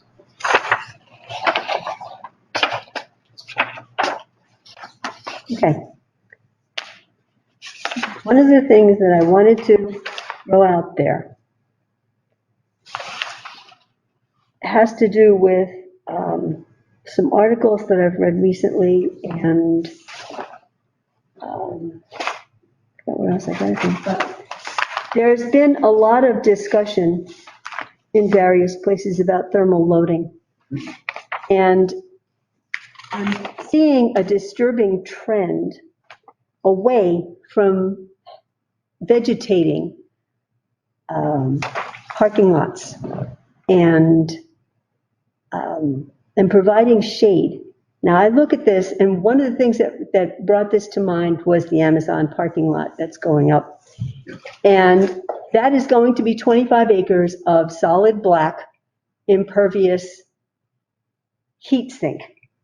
And it could very well create its own microclimate because of the amount of black that there is. And I'm only mentioning this, and I'm asking for you to be a little bit more proactive in trying to protect the integrity of the town, not only visually, but in being smart about our climate. We all know the climate is changing and warming is a major issue. So I'm asking you to provide as much vegetation and as much tree shading and that kind of thing in future applications as you can, because it's becoming a very important thing. Not so much for me, but for my grandchildren, for your kids, for the future. So I want that to be, would like that to be a little bit more foremost in your mind rather than just with the almighty dollar. That being said, I understand these are just alternatives and that they are theoretical or Potential. Potential. Yeah. Okay. And I agree with you. The heat island effect is real.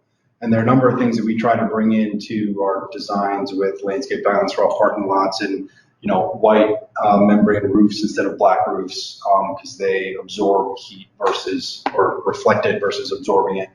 So we're always looking for that. And we've actually been working on a number of projects where we've actually had to go through that analysis to understand and make sure that we're not going to have, increased heat from stormwater runoff and things like that, that could possibly. That's the other issue. Any water that lands on a black asphalt is going to be superheated, and then it's going directly into the wetlands, and it is going to affect them one way or the other. So those are things that we're thinking about. Thankfully with this application, it's just a fill permit, so we're not proposing any asphalt with it. Understood. I'm just trying to plant in your mind. Yep. But the other thing that I was thinking of, the Amazon parking lot, wouldn't that have been an awesome solar farm? You park the vehicles underneath it, and you've got acres and acres of solar energy and shade. Great. What better could you have done, right? But they didn't take it out. So anyway, I think that's pretty much it for my questions. This is a public hearing. And the other commissioners too? Or yes, and we have Russ or Clark, did you have any other comments? No, Russ? I honestly would love to see a plan without any imported fill. I think everybody knows how I feel about bringing in fill. We just went through a big project. It took forever. A lot of details, So can you maybe see what you can do? That's all. I'm sorry, Russ, I didn't quite understand what you said. Did anybody else? I think he's just made a general comment that he's concerned with importing material. as part of operations. You know, I don't think anybody ever likes to have a project that requires to import a bunch of material. I think other projects we're dealing with other problems from previous owners. You know, this site just happens to be down in a hole. And I think for the previous operation, it had 2 levels and one was on the top and one reached down to a lower elevation. You know, I think this is an important piece of property for the community. It's part of the gateway to the town of Monroe. And I think, you know, future development activities, we want to be able to attract and entice the right users to come here. And unfortunately, all those operators, they need to be close to the main road. They need to have good visibility. So I think for this site to really become what it can be, it needs to have fill imported to create a pad that can have that visibility, have that access off of 25, and can, you know, ultimately result in future success for whomever those operators are. You know, obviously the town has a lot of different limitations with a number of different things, and I think unfortunately for the site really to be what it can be, it does need to be filled to raise that grade to every 25. So are you going to be doing any processing on site? There may need to be some, which would, you know, we're over, you know, we have the appropriate separations from any residential districts, so we would be able to process, and that is part of it, will be part of our application with planning and zoning, is to be able to process just the place material on the property. And what you're saying is that the material is solely coming from Pondview? Yes, and actually a lot of the material, other material, sources? there may be some, but it would follow the normal, you know, protocol that's followed in town with, you know, things like that. But most of this is actually going to come from Pondview right across the street. And actually, the material that's coming over is actually a lot of the byproduct of the operations that are going on, so it doesn't even need to be processed. It's actually it has a gradation that can just be placed and compacted. Okay, and how about the special fill that you're using for your septic areas? Where's that coming from? Hasn't been sourced yet, but it's going to have to be select fill in accordance with the health department requirements. And we have obviously tested the sites, and we know where septic areas are. We've identified them, and those have been identified to show that those are going to be filled with select fill that meet that septic sand requirement. It hasn't been sourced yet, I don't believe, but they're not getting anywhere near those yet. Okay. Lois, I just have a Oh, please, go. quick question. The total area, I'm looking at 2.21. And the total area of the property is 14.35 acres? That's correct. Okay. So if you were to follow through on something like your alternate plan 1 or 2, how many acres would you think that would be out of that 14? Probably about 10. Kind of draw the line in the open area? Okay. Probably about 10. Okay. So going back to what Lois was saying about the development of the heat sink, that's a pretty sizable area of heat. Perfect. Okay, I was just trying to kind of get my perspective. So when you say 10 acres, what, dovetailing off of yours, does that mean that this entire theoretical development is 10 acres? Probably say approximately, yeah.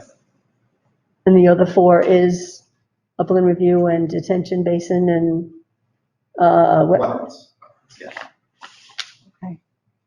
And that's approximate. I don't know, you know, I'm generally usually within a ballpark when I throw out an estimate, but I don't have an exact. Okay, we were just looking for generality. But it would take it right up to basically where the slope was running down to the detention basin. Exactly, where that existing edge of pavement is from the former activities on the site. Okay, I have nothing else, Lois. I don't think I do either. I'll open this to the public. Are there any members of the public online, since there's nobody in the audience, that would like to speak in favor of this application? Yes, this is Pete Metropolis, 36 Timothy. I have a question on this property, if I may speak. You certainly may. All right, I had a question on the fill. 167,090 cubic yards, is that correct? Yeah. Devin? I Yeah, I think generally the public asks quick questions to the commission, and then the applicant has a decision whether or not they want to respond to the questions raised. I can't see who's speaking.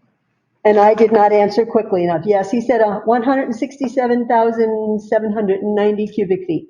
Okay. And, Cubic yeah, yards. how many have already been imported without a permit? I will ask the applicant to answer that. We're not going to answer that. Okay, because I'll just make a simple comment. I actually was at the site on the week, I was in town for a week, and I actually have some pretty good video of trucks coming, but they weren't coming from Pondview. So I'm curious as to where this material came from. And also, since some mention of asphalt, crushed asphalt, I'm not sure who said it, was on site. I'm wondering if this is part of the bulk of material that was described in a letter on August 4th coming from the town of Wilton, and then construction debris being imported from the state of New York. Was any of that material coming to the site?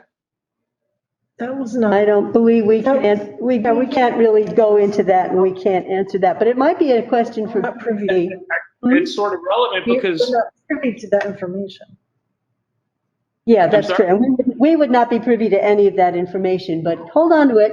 You can bring it up if you can see. concern. And then my other comment would be, we probably should know how much material was brought on site.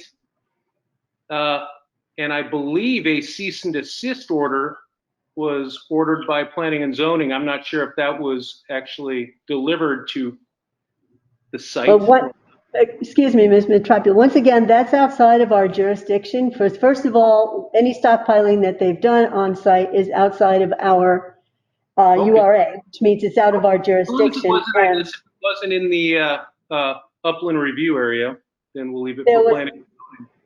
Reportedly, there was none placed in the upland review area. So that's, anything beyond that is outside of our jurisdiction. All right, I think I'm okay. Thank you. Thank you. Anybody else would like to speak about this application, either for, against, or in general nature?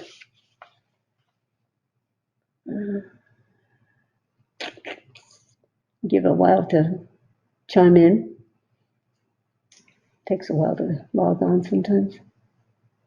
I'm looking, I don't see anyone. See anybody either? Okay, hearing none.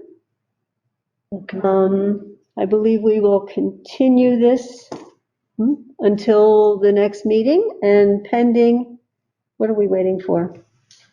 We'll provide a formal response to Scott's comments and look at some plan revisions based on the discussion this evening.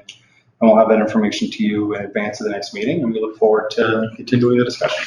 Sounds great, thank you. Thank you.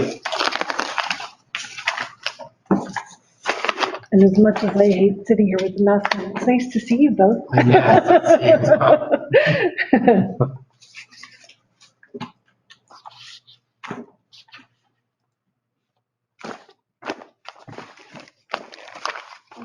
Okay. Thank you. Okay, guys, and I will go get tea.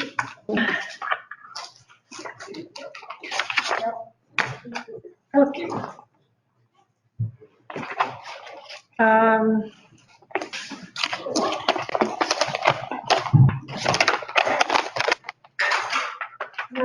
I don't know whether Clark and Ross received my email that had the, well, we're not there yet. It's okay, never mind, go ahead. So Keith has rejoined the meeting at 9:02. Enforcement, NOV discussion, IWV-2021-05-101 Barn Hill Road, clearing a wetlands area. That was just put on as a placeholder because you did discuss that at the last one, and they are working to get a report to you guys. Okay, that's the nursery. Yes. Okay, it's good. Remediation submission, none. Application handling submission, none. Bond release reduction report, none. Time extension, none. Discussion, none. Deliberation session, no public input. Deliberation on completed hearings. Complete items agenda, none. IWC agent activity reports, agent approvals, none. Permitted uses of the right, IPU 2018-01. Department of Public Works, road repair, replacement, and or general maintenance. IW regulations sections 4.2C expires 3/28/2023. Enforcement deliberation on completed remediation submissions or items from this agenda. IWC 2021-06R, 64 Kansas Drive. The agent to entail earthwork, drainage, and upland enhancement to restore previous watershed drainage patterns to eastern wetland system. Okay, so I don't know if you want to ask Clark or Ross if they were able to get the email that had the draft resolution, since no one got their packets. Clark and Ross, did you get what do we call this, the final draft? It's draft of resolution, yeah. Draft resolution? Have you mailed it? That was last week, right? No, I emailed it to you today. No, then I didn't get it today. Meeting packets, Yes. 13 of them came in at like 7:15, 13 emails, and yours was one of them. So I did not have a moment to look through it. The draft resolution, it says in red on top, 9/8/21 meeting draft.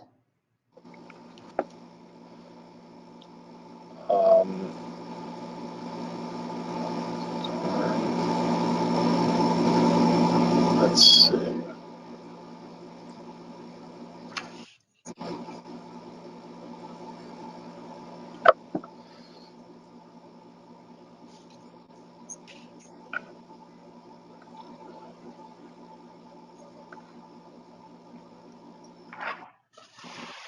I got it. Yep, I have it. Okay. Yeah, I've got the email. I just got to read it. Okay, well, the first 2 pages, the wording, and first 3 pages, the wording did not change. So it went to page 4.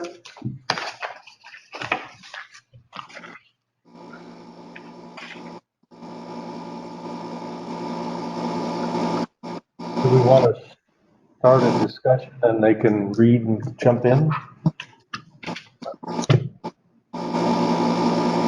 Ross, we're getting some feedback from you. Yeah, we're getting feedback from somebody. Either us or Ross. I don't think it's us. Ross.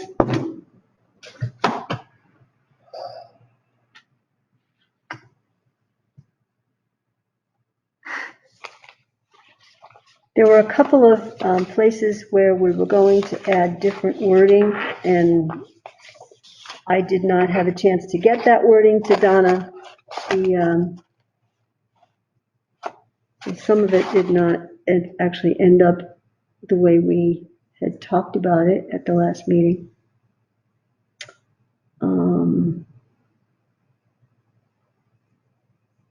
One had to do with the swale, the wording for the swale construction.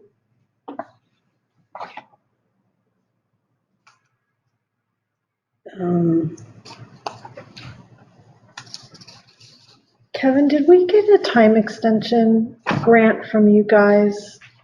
Do we need one? This isn't a real application. It's Oh, so you're right, slowly. you're right, it's remediation, you're right, sorry, I'm sorry, I just was. No, you were very diligent, but this is so unusual.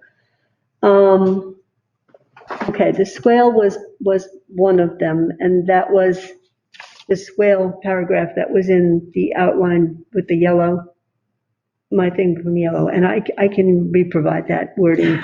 Okay. Since we're obviously going to have to do that again, because Clark and Ross really haven't had a chance to look at it. I thought part of that was covered by the introduction. You're talking about this, we're at 2A. The additional final plans? These are the details on the plan. Right. So swale construction detail would be included in that plan? Are you saying you would want the detail in this draft discussion notes? Well, because we don't have a written plan, Well, they're going to make an application for the swale. right, yes. But that was part of what we were going to say. What I had proposed as wording was a swale as proposed, described and shown at the June 23rd, 2021 meeting, must be constructed as part of the restoration.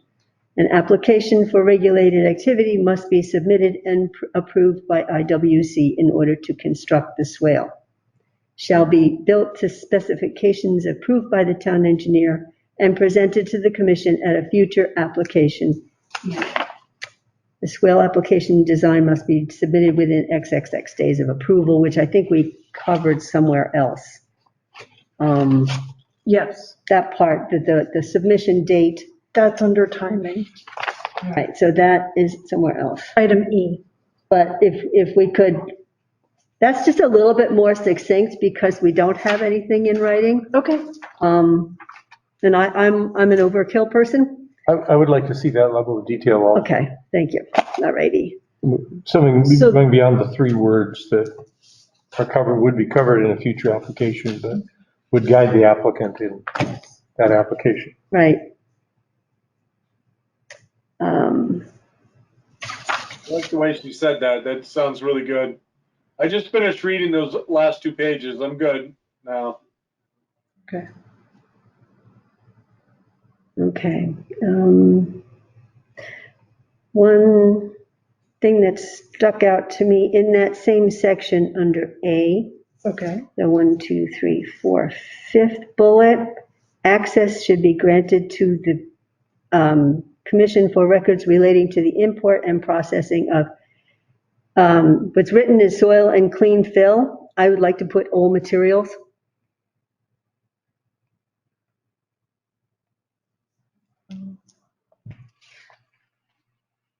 I think that's All good. materials used on site. Yeah. What are we talking about, the 5th? Under A, page 4. Yep. Under A, the 5th bullet. 1, 2, 3, 4, 5, yeah, 5th bullet.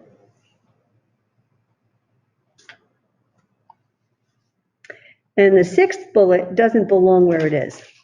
It belongs somewhere else. Because this part A is talking about the set of plans and what it should include. And This is actually, that's monitoring, which does not belong on the plans. Notes, that'll be added to the notes in the plans. But this is a separate action, right, to is in writing. engage the third-party professional? Right, that's the engagement of the third-party professional. First of all, the swale detail isn't going to be on the plans because it's a separate application. As an amended to the approval, not an amendment, I guess? Yeah, we're not talking about the detail, we changed those wording, we changed that wording. In E2, your EII, the swale and lot line revision will require separate approvals and will not delay the pre-construction meeting.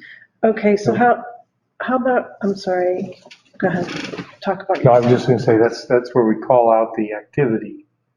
But what I think Lois and I are talking about is further guidance in the plan. We'd like to see further guidance in the plan or give guidance to what that swale detail would look like. We didn't even talk about the detail, actually. We But talk about, it was never in their presentation, so it wasn't, can't be part of the decision, right? it was in the presentation. It was, yeah, It was a response to a comment that one of us Right. made, Right, and Kevin drew it in on his screen and said, well, we could do this. It's not in the plan. It's not, there's no physical plans indicating that anywhere. And that's why but it's integral to the plan itself, because that is going to provide, hopefully, a significant amount of hydration to that wetland. So with the wording that we've got here, it doesn't talk about detail. It talks about the swale must be constructed and an application must be submitted. Oh, but I see what, that doesn't go on the plans. That's what we're Saying, 'cause you don't have it, it Right. hasn't been approved yet. Like, Right, so we can't put that in under the A. It's got to go under, goes under E. Could be added to the timing verbiage about the swale. Yeah, E. Add. Swale.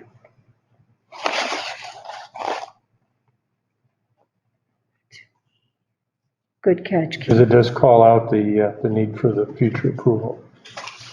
Right, And also in that same number in E, we mentioned the lot line revision requiring separate approval, but nowhere do we say we need to see that in the plan. There was an example of that. I don't think we need to see it on the plan because that could be, we don't know what they're proposing, really. They gave that example one, that EX1, EX1, right. but I thought maybe they could include that in with the application for the swale. In the submitted set of, one complete set of final plans would include something like EX1, which would define the property lot line revision they expect to make. Well, but I don't, what I'm a little bit nervous about that is that that isn't something that has been presented to us as an actuality. And let me see if I can get this out in English. If it's presented to us as an application, then we can approve it or make changes to it or disapprove it. But if they just put it in the final set of plans, it's not something that we ever had a crack at approving or disapproving or changing. Do you know what I'm saying? Mm-hmm. Does that make sense? Which thing are you talking about? We're talking about the lot line revision. It says right here, the swale lot line revision will require separate approval. Yes, Right. BJ's talking about putting it in the final set of plans. And I said, we can't really put it in the final set of plans because it hasn't been approved. Well, there probably have to be a new final, if you want to have a new final set of all encompassing plans after they get this swale construction. That would be the new record on file, I guess. The new submitted plan with That would include everything the lot added line. together. Yeah, once everything's approved. I mean, I don't think you really need to get, a full set of plan. Once you have the set that we have now, plus whatever additional applications come in, they go in as part of the property, but they don't have to be included in that set of plans. Boy, is this confusing. well, it's never been done. I don't know that Nothing like this has ever been done. line has Jurisdiction. I just don't know that, right, I don't know that it has an application that would first of all, it wouldn't come before the commission. I'm sorry, not necessarily the application. I think it just says separate approval. We have to approve it. Right, they have So to it has to file it, they have a process, right, that they have to go. So I guess they can come here, show us their line that they're gonna file. We could vote on it, I guess, just approve it, say I we're good don't with it. think that They you do can that? because I don't think it falls under inland wetland.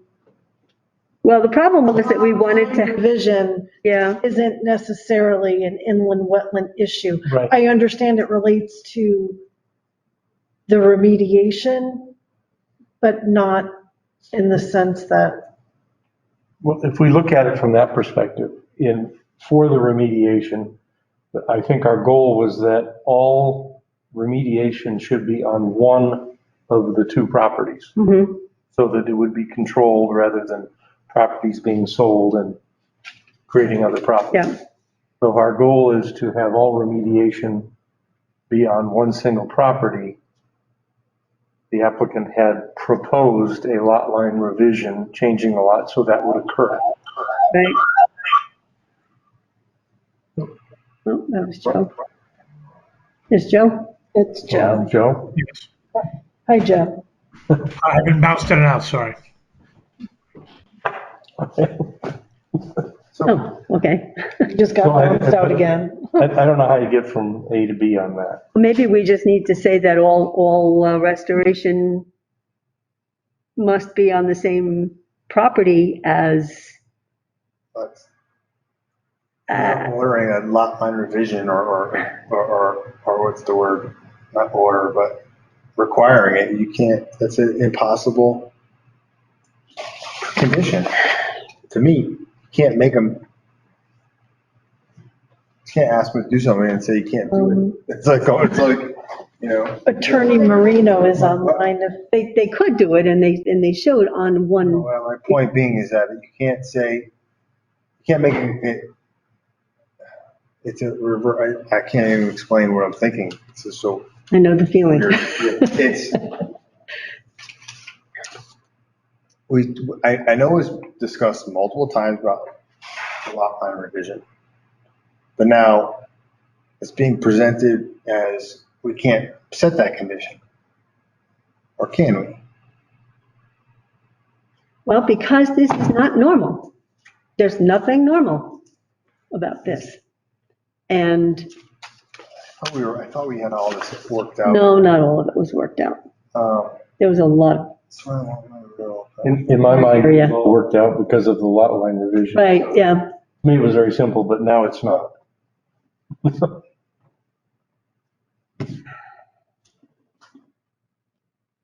It comes to enforcement. Can you hear me? Yeah, it's Yeah. Hi, okay, so, yes, That's very Marino. it's Marino, Special Land Use Council.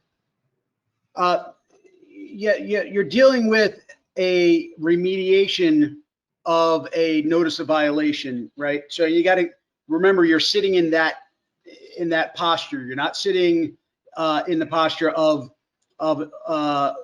considering an application. You're considering what are the minimal things that need to be done in order for you to be satisfied that the notice of violation is going to be resolved.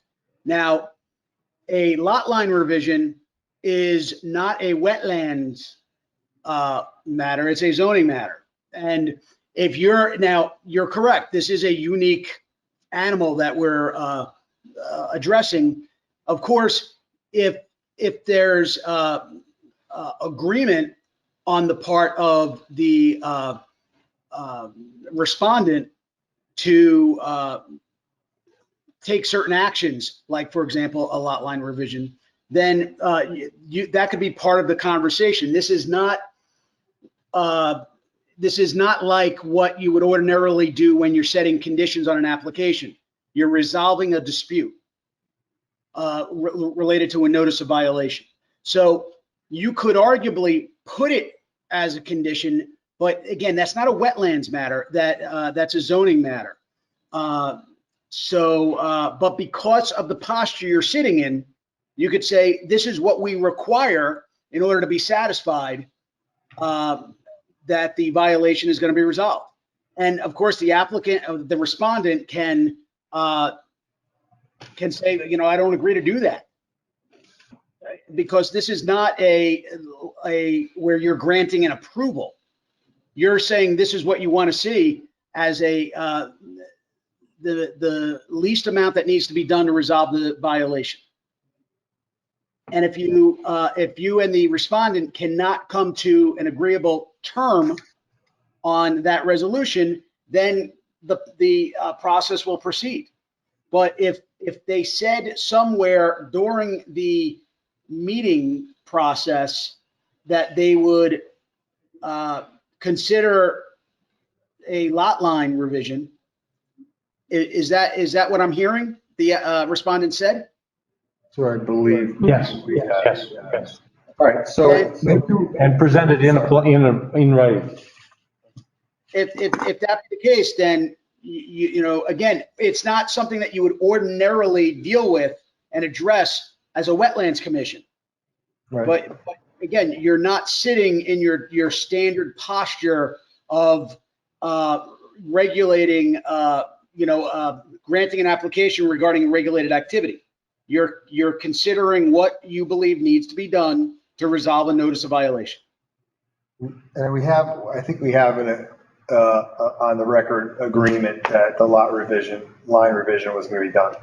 So maybe we could do it this way. On number 3, application will be made for swale construction within 100 days for this approval. And the plan should include the new lot line. The plan would have the new lot lines on it at that time. So at that time, it's done. So by time of the application, the lot line revision will be done. And with the new lot lines in the application, something along those lines. Yeah, I think that would be good. And then we could get rid of, Then is that an appropriate way to do it? Well, again, the lot line revision is subject to another commission's approval. Yes. What if they don't get it?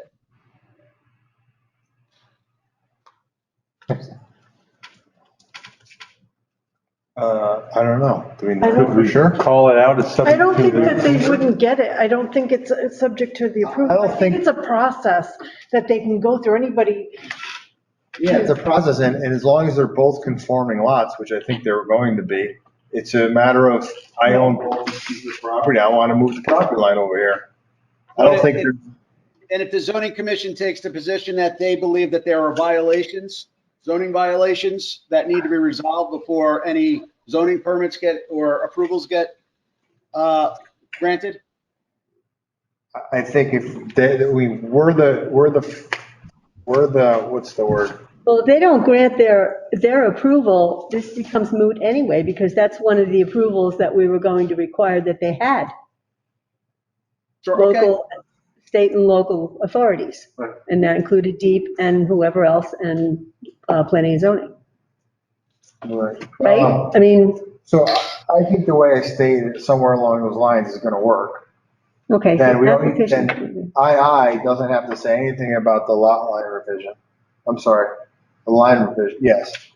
And We could actually include that. these two could be together. Yeah, I'm There could be thinking one that. line, it says,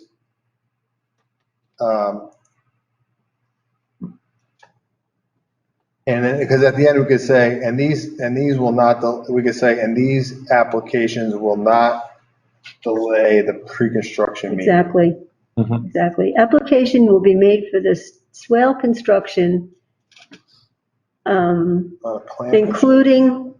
including the lot line Plan will reconfiguration show the or, lot line reconfiguration, which needs to be filed by the time of the application. And that these two items will not delay the pre-construction meeting. I'm good with that. of course, we don't really have words yet.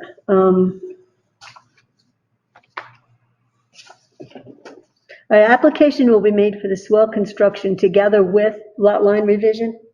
No, it's not an application. The plans will show the lot line revision. So I guess the way I would say it, and it doesn't, I mean, this is the way I would say it. The application will be made for the swale construction on plans that show the lot line revision that will be filed by the time of the application, and neither of these two items delay the pre-construction meeting. Wait a minute. Application will be made for swale construction on plans that show the lot line, is that what you said? Yes. Lot line revision. That will be filed by the time of the application. That will be filed within 180 days? No, within the time of the application. They have 180 days to file this thing, and they got to do it before that. Just a condition of file. So the plans, when they file by the time they file the plans for the swale, the application for the swale, the lot line revision has to be done. So it's a legit. plans show the lot line revision that will be filed before. Application. So the plans that the surveys that, or whatever the plans are gonna be legitimate new property lines on them. Like legally legitimate property line, however you want to say. Okay. That's why it's like a precondition to this condition.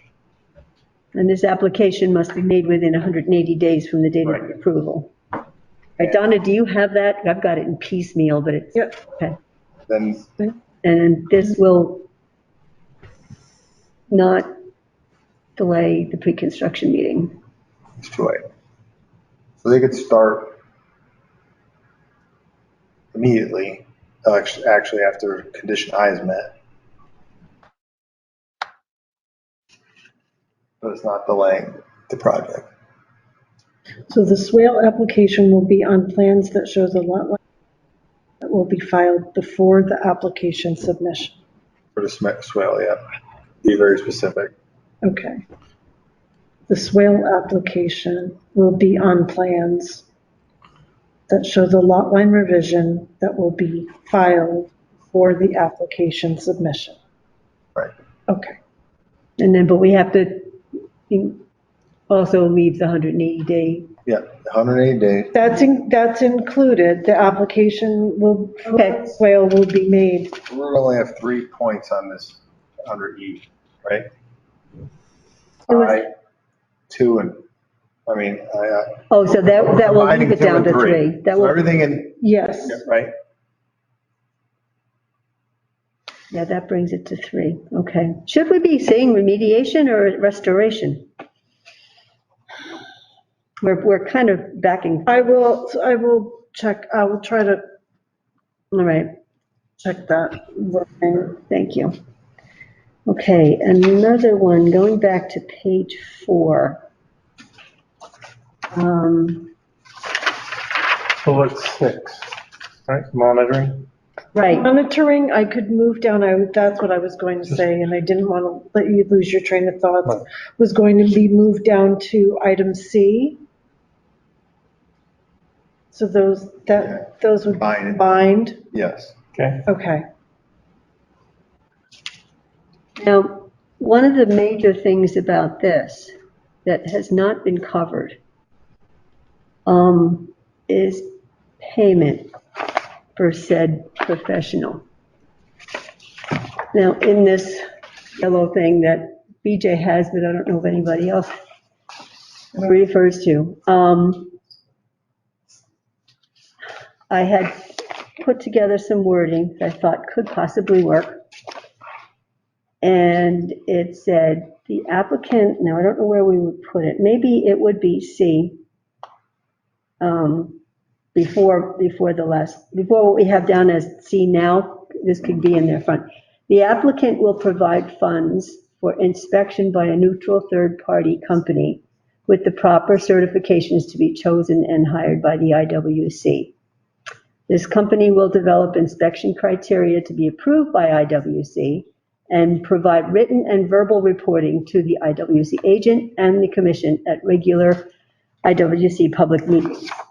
The inspection will include performance of the well and pumping, restoration progress of all included wetlands and vernal pools, and other criteria to be defined by the third-party company within a certain amount of days of approval. IWC members and staff must be informed when the inspections are to occur and shall be allowed to accompany the inspector. That kind of covers the whole thing. There's one, For observations only, if you want to do that. I think though, if we're gonna, on the C, I think what you said, about choosing the third-party professionals is fine. It could be but for C, okay, so it said the commission. It should say inland wetlands commissioners. So so I mean, only one person, Oh. doesn't have to be, a certain amount of people, it's not a meeting, it's, so, that's a question, you're allowed to accompany should allow to accompany, they should be able to go to any inspection. That's related to wetlands. Right.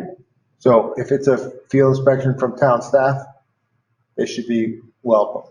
So it's not planning and zoning or something like that, it's Right. gotta be wetlands matter. Okay, so we can just say IWC commissioners and staff Allowed to- will be, Will be allowed to accompany, town staff and the third party. Well, that's what I had on here. The IWC members and staff must be informed when they're, because we can't go with them unless we know when the inspections are going to happen. Mhm. And shall be allowed to accompany the inspector for observation purposes. You want to put it all together? Yeah. It makes more sense rather than have it be chopped up and thrown, that way you just go to the monitoring paragraph. No matter, but the point is that it's not just for his inspection. That was what we talked about. Oh, but that's all we're really, are you talking about if staff goes out and we can go with them? Yeah, I mean, first of all, Well, that, the guy, I'm sorry. the guy, I don't know what this is gonna look like, but to me, that it seems like we'll be more interested in what you can go to any, you can go anytime. Anytime that someone's, that's what I thought we were understanding was, anytime there was a legitimate inspection, no matter who the person is related to the wetlands, a commission member can be present. So they can get their eyes on it too. So it doesn't matter if it's a third party, that might be more, less, not the word, I don't know what the word is, but it might be more interesting to go to one that's, a progress inspection versus the guy who's gonna go out there and look at plants and write down some notes. Well, I don't have Yeah, any like, you go problem to- with that, but I It could think, be either one, but it could be either one. So I don't want to say, well, I thought maybe you could put it in for both. I mean, because, any inspection from staff. but that or doesn't fit third under this paragraph. We'd have to put that in separately because it doesn't, to be separate. well, because we're talking. You're talking about the hiring a monitor. Anytime there's a scheduled inspection on the property related to wetlands, any commission members can accompany. But we're talking about hiring a monitor and this That's is why I thought it all. should be separate. That's why I thought. I don't know what other, Okay, I see what you're saying. We can, to inspect things. I don't know. well. I don't know for instance, I don't know, once it leaves here and goes to the town, I mean, I don't know who's. Well, that's they're gonna rely on the third party monitoring. I can tell you that 100%. right now. All right, then, I mean, That's not a. I mean, unless a complaint comes in and they, need to do an inspection. And of course, to see, well, to do in progress. the tough thing about it too is we don't even know we're kind of pre-setting what we assuming this third party monitoring company is going to do and how often and what. So without even, we're kind of like trying to take a stab at it without knowing what their schedule would be and what they're going out there to actually. Well, we have to provide them some guidelines. We have to, Right. this is what we want to have accomplished. And you've got to let us know how that's happening. We can't let them completely determine everything because they haven't got any of the background. That's a separate action, right? To determine, to develop inspection criteria. But, yeah. What we're basically saying here is that a third-party professional will be hired to do this, paid for by the Right. applicant, right? That wording, I thought I saw before, but Yeah, that's on this. That's why you saw it. it was on there, but now. Yeah, everybody was sent this. So the proposed wordings for various, Paragraph 2 there. There was the verbose version. the other thing that's missing from this is when this money has to be paid. I think is. The town takes care of that, because that goes to I know, but the applicant needs to put it up at some point. right. But we don't have. You take care of all that from your, That will go toward, to town council and, Yeah, we didn't get involved when they did that when we hired Russ. We just picked, and then, it was understood that the applicant was. okay, all righty. We don't have to.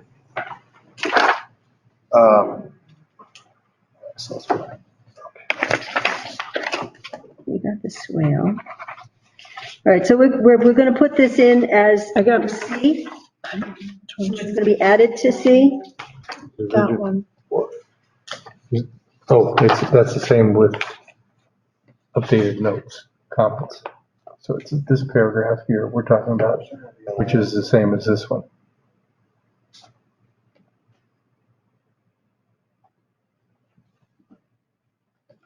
So you want it to read exactly like the monitoring there? Which one is that you've got? The one, Same. Oh, it's the same one without the yellow? yes, it's the same one. Okay. That was my Okay. suggestion. But it does say to be defined by the third-party company. So it does leave it open. We don't have, And in all honesty, they most likely will come to the commission and just Say what do you want? yes. that's the thing. Yes. It just says, Right. somebody's gonna get hired to do this, and Mhm. they'll develop the criteria and we'll approve it. Right, but Well, we have to first put out the request for quotation. That's what Rick is doing now. You're working on it now. Yes, he So we're not doing an action on that. We're just going to get them. It's not coming from, Rick is going to send Yeah. out the. Yes, yes. And they are going We should to, get in the several. request, we should get several RFQs though. Right. that's part of the legal process. We're not Right. worried about that. They have to do what they have to do. But what I'm saying is, with the request, I wonder if we should,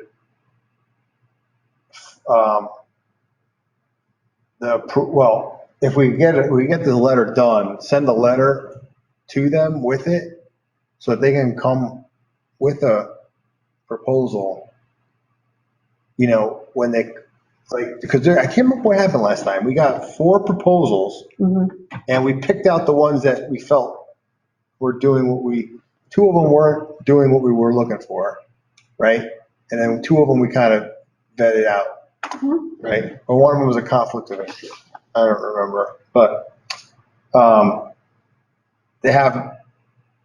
My guess is that these people do this all the time. They do. They know what they need to do. Yes. And when we get their list of what they're going to do, there's going to be no hardly any comments from us. This is what they do. This is their job. Right. They know so chances are not, but to have them be delayed because of something specific, I don't want this to get delayed, Well, chances are it's not going to be. We're entering fall.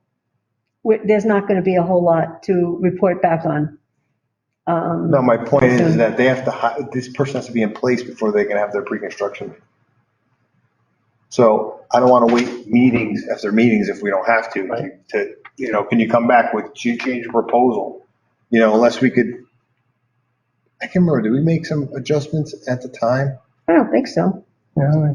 I think we told them pretty much what we wanted to start off with, and then they just told us what they could do and how much it would cost. I'm trying to remember. I just don't want But I think for this document, just this paragraph covers all the basic elements to get us through, as long as it's pulled out to be a separate item. The Or monitoring. merge, the monitoring. Yep. It becomes B and then they follow CD. Yeah, I think that covers us here. Then we can deal with that other separately. Right, as long as when these proposals come in, on the time, that by the time we have that meeting, that we can choose that night. Yeah, Most likely, but in order to get this, unless they're very, very lengthy So we- proposals, in which case we have to read them, You can't just make a decision.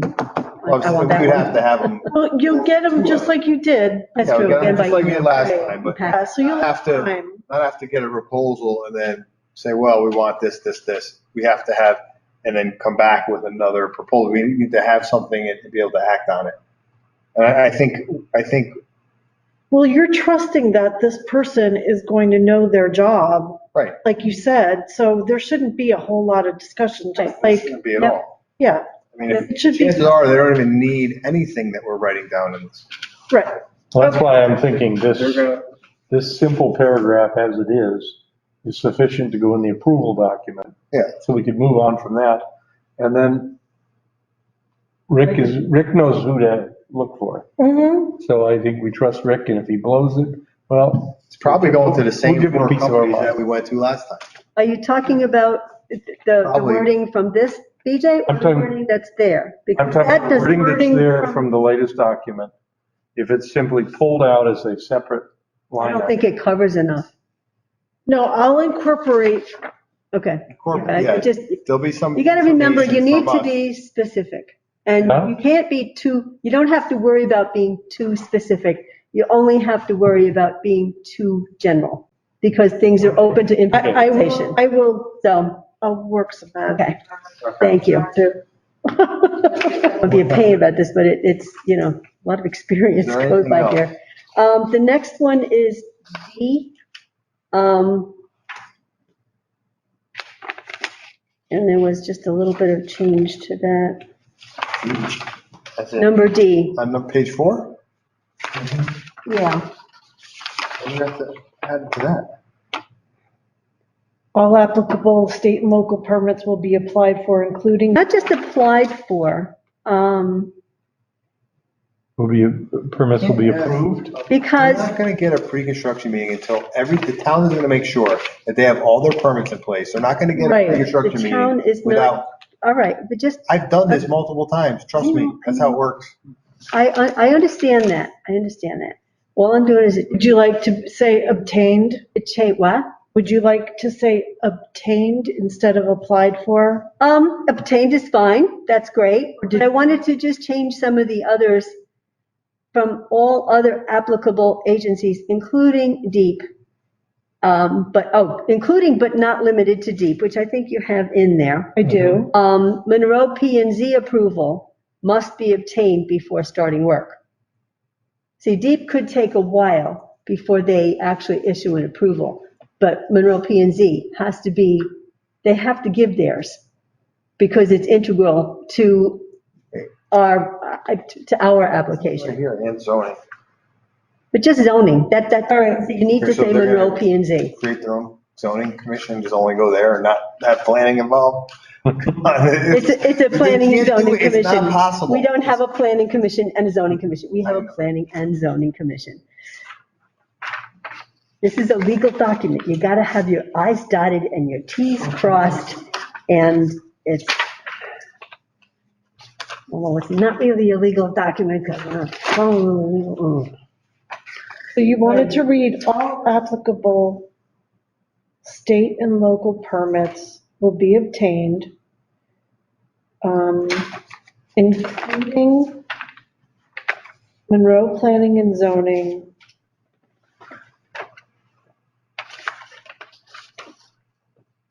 Say it again, but they, I don't understand.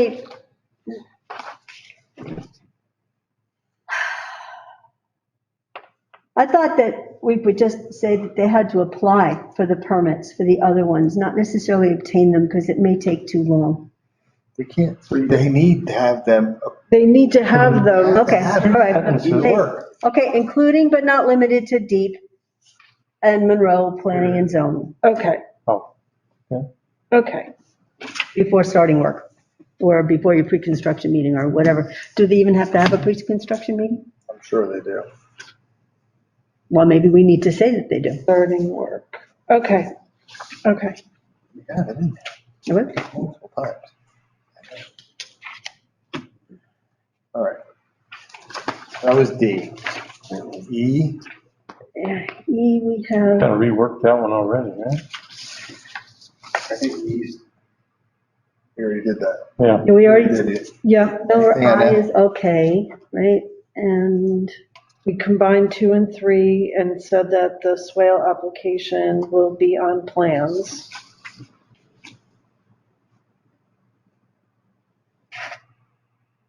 Did a bond. I'm a little nervous about the subject to any extension. If we go beyond 5 years, That may be granted by the commission. The commission does not have to grant it. Yeah. But you never know what extenuating circumstances may come up. I don't know. this is true. Maybe we can magically get them restored and we wouldn't need it.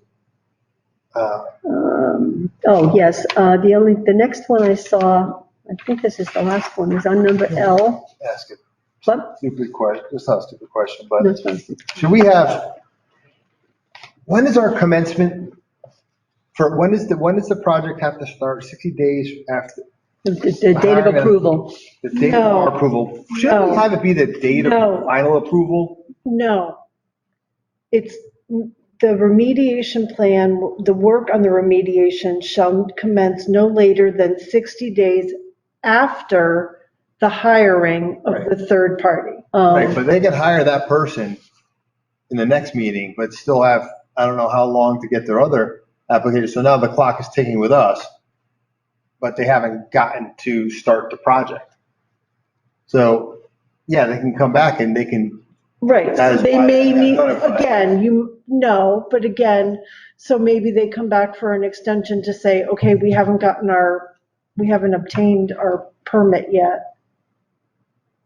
so have them, I don't know. I don't know the answer to this. I mean, I have no idea how much longer the rest of this stuff is gonna take.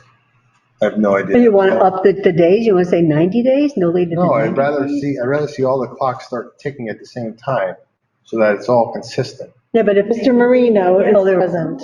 stuff, What? what? I'm going to leave my camera off because I'm having internet issues here. But I think you're going to have to gauge the respondent. You know, if the respondent is acting in good faith, doing what they can do to advance the process, you know, I think you're going to have to continue to work collaboratively with them. So, you know, instead of speculating today if it's going to be 5 years, 3 years, or 100 years, I think you got to let the process advance.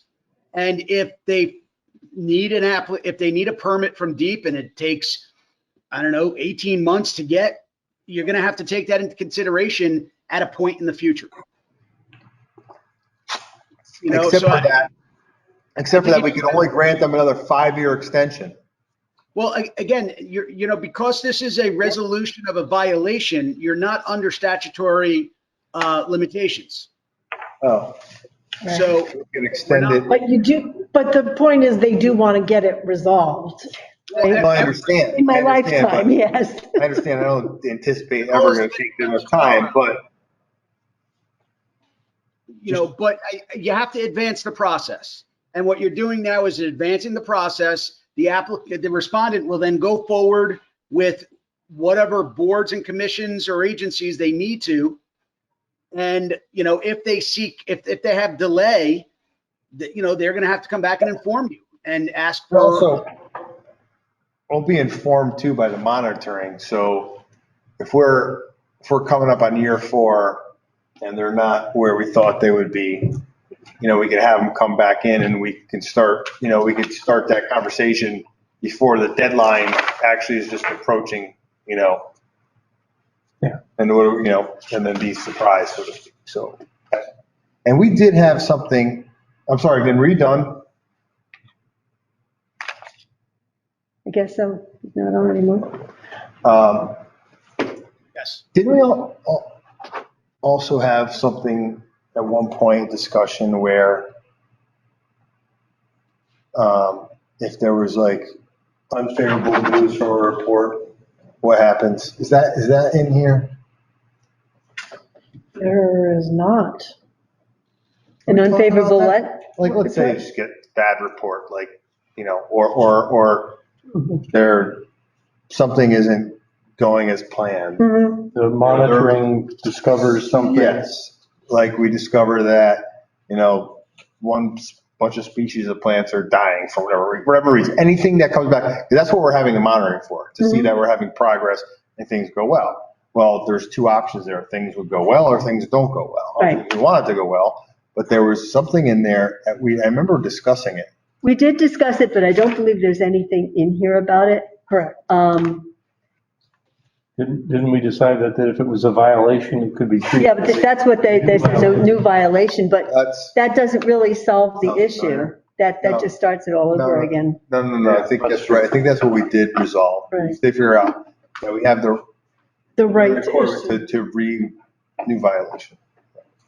All right. That was what I wanted to add on the last one. It's not necessarily going to only result in the issuance of a new notice of violation or order with a capital O, because we have 2 enforcement options. One is a notice of violation, another is an order, which is a different statutory criteria and guidelines and everything, but we don't want to limit ourselves to only being able to issue a notice of violation. We want to also be able to issue an order if we need it. So I would just suggest we add or order to number L at the end of the sentence with a capital O on order. And that, I think, would cover us. Okay. And one more thing that just popped up into my head is that we never said how long the monitoring should go on. It's not just once, it's not just 1 year, it's for the duration of the project, correct? Right, I think that's. That's not spelled out anywhere. Until they get, I think normally would be till they get their, not the CO, but the acceptance of the, The remediation work. yeah. Well, we have to get a final report that said we did, that Right, a final. done what it's done. Right. But, okay, so that's the duration of the project, is it not? That's also, that's actually the very last part that they have to, so before we're gonna give them a completion or whatever, release a bond, we're gonna get a report from the third party saying that everything is done. That's how we're gonna know it's done and how they're gonna get Right, their bond release. right. So it's kind of Right. like, All right, so, Goes but we hand in can hand. still throw it in there, this monitoring shall continue through the duration of the project, and just, like I said, Okay. be Right. redundant. Okay. You know, it's okay. yeah, what I just said, the deviation from this approval, it says without authorization from the commissioners, all issuance of a new notice violation, but Where are you reading, Keith? I'm reading L, so that technically covers, the approval is supposed to do as a specific Right, goal, yes. and that would be a deviation. So it is kind of written in here, in a way. Where am I?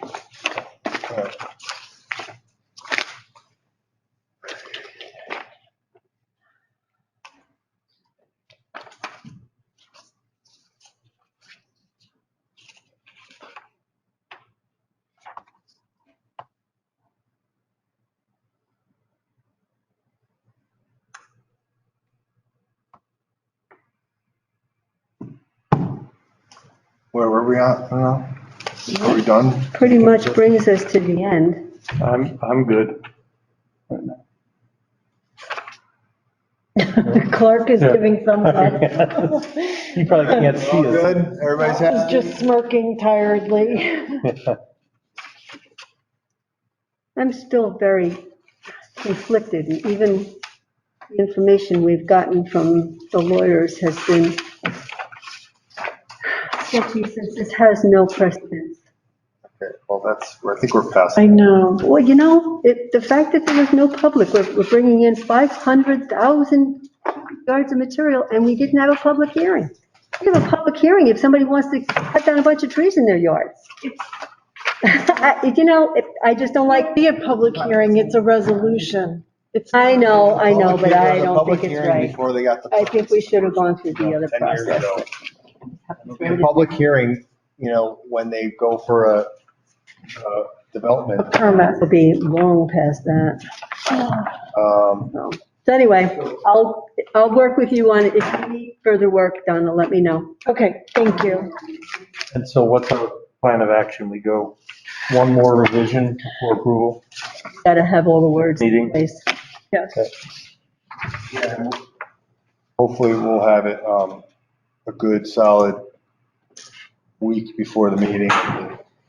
We can just vote on it fast.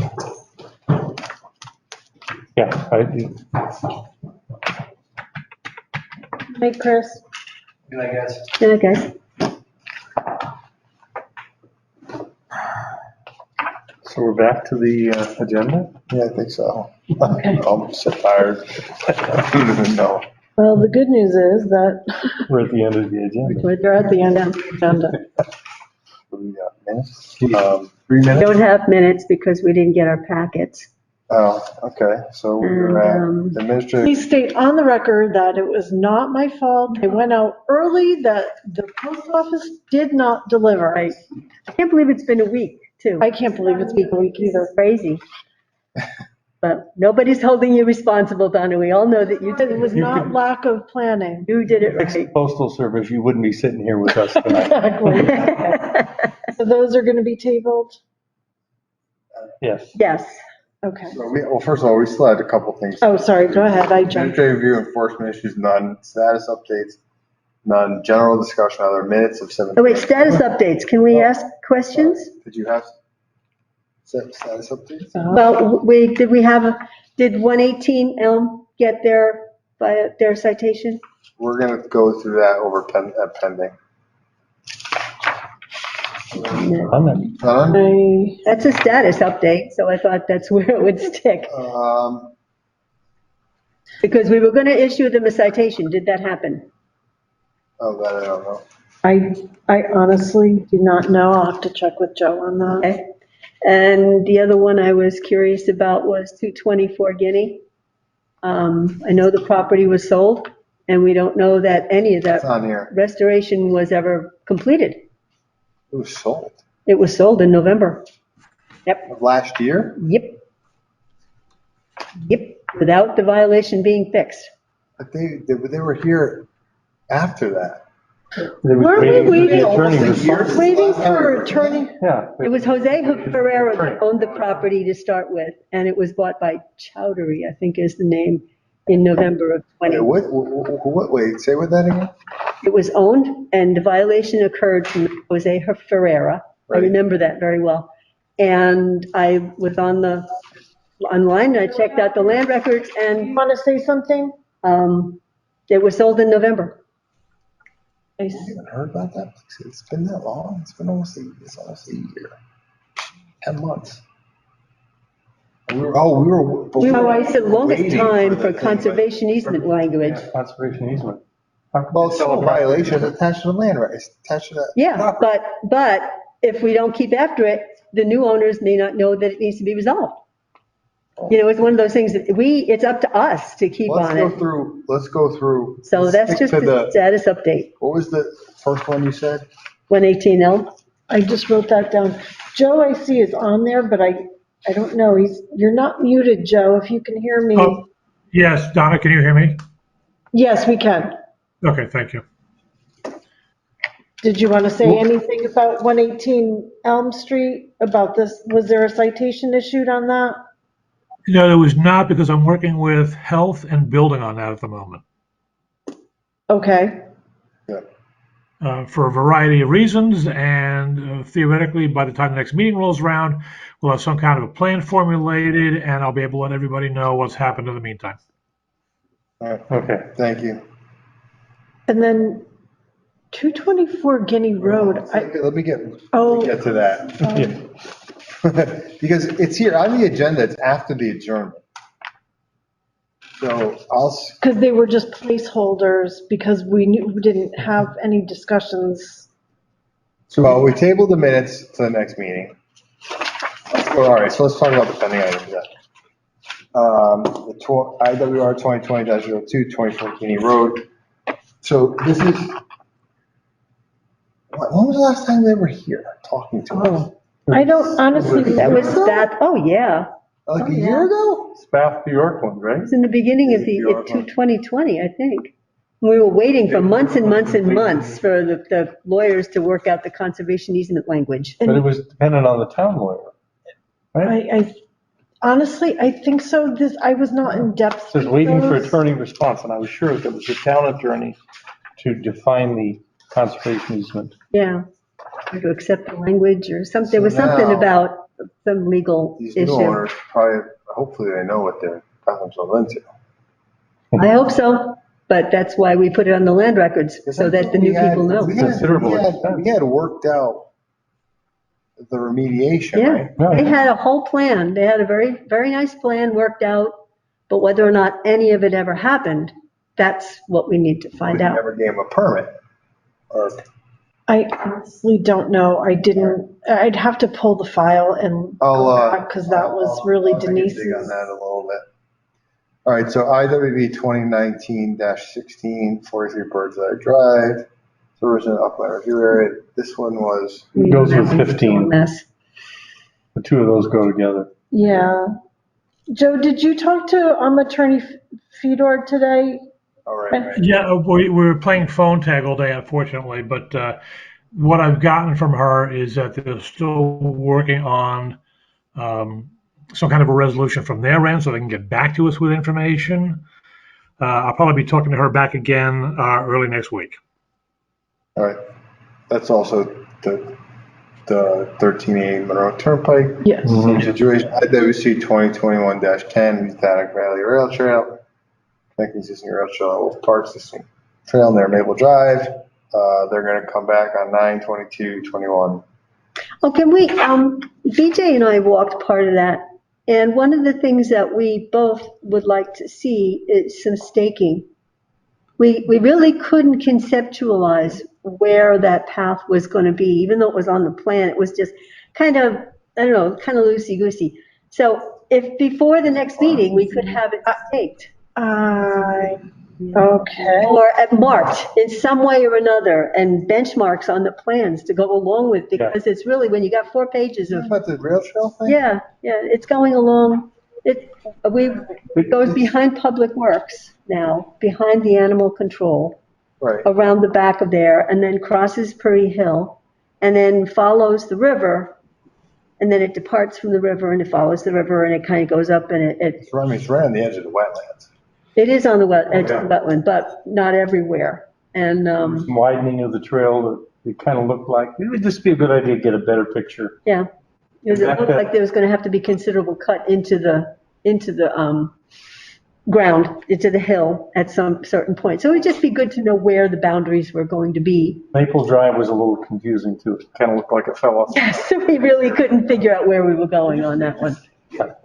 So But it takes a lot. that just would save some time, that's all, if we had it marked in advance, so we could walk it again and be more informed. All right, so IWC 2019-12R for Main Street boundaries request 30,000. Discussed it last meeting. Oh, this is, all right. Do you guys need to discuss anything about that? No, we're still waiting. Okay. Yeah. IWC 2019-09, 275 Moose Hill Road, boundary release request, 20,000 inspection being done for report and release. All right, so that's where we are with the pending item. And I'm hoping to have some time soon to work a little further on the proposed regulations, changes. What about 1388 Monroe Turnpike? Did that, I know that you sent them a letter. Oh, yeah, 1388, that's right. They've got a construction company sign out in front now. 1388. Really? He cleared a whole bunch of wetlands They just cleared it, chopped it all down to the ground. Joe, do you have anything on 1388 Monroe Turnpike? Yes, a letter had been sent to the property owner. I pointed out to him that it appeared that there was wetland soils in that specific area. I strongly recommended to him that he hire a soil scientist to confirm what the GIS indicates. He said he would do that. And the purpose of clearing that area was to get rid of the dead and dying trees that were causing a problem with his power lines and his driveway. And he intended to plant the area with various fruit trees and native shrubs, is what his long-term plan was. It's like a farm, there's like a barn there, right? And everything? Big old barn. Yes, there is. Yeah. Is he a farm too? No, he's not. There's a shared driveway there. The house up to the left is part of that shared driveway. His house is the yellow one up to the right, and that barn and several outbuildings are more or less in the center of the property. Yeah, it used to be a farm many, many years ago. That encompassed that whole area and half of the Nuns area. But this is now like almost next door where we have this other problem and like people don't talk. Correct. Neighbors don't talk. It actually butts, the other side of the property butts up against 1380. All right. Okay, that sounds like Joe's on it. So we still need something to get him. If he doesn't respond to you, Joe, we'll have to issue a notice of violation. That's correct, which he is aware of. Yeah, just concerned there'd be a construction sign on the road. Yeah, it sounds like he's progressing whether or not we want him to. He's struck, but like for. Well, he's already, I mean, honestly, at this stage of the game, any damage has already been done, so we're a little late to the game as far as that goes. Yeah. So I If he think starts that, building something on it, though, we're in trouble. no, that is not what he told me. He told me he had cleared the property so he could plant it, tidy the whole thing up. And as I said, he told me specifically after my recommendation that he hire a soil scientist and mark out to find out if indeed there are any wetlands there. Okay. So I left it Okay. with him at that point. Ready. Something about this. What did you want to bring up? Oh, I forgot. Oh, and Joe, that one I sent you today, that one is 939, 909, 909, I think it is. Yes, correct. That, I looked on the GIS maps and that appears to have a vernal pool on the property. Judging just by the wetlands depiction on the GIS maps. Well, So- I'm relying on the survey map that the property owner supplied to me before he did the work there, showing the delineated wetlands area and the upland review area. There was no mention of a vernal pool. Well, I'm not going to mention it if he can get away with it. Well, Okay. I can only go by what he has. Yeah, I understand, but I mean, but if there is a vernal pool and he cleared around it, that is a violation and we got to deal with it.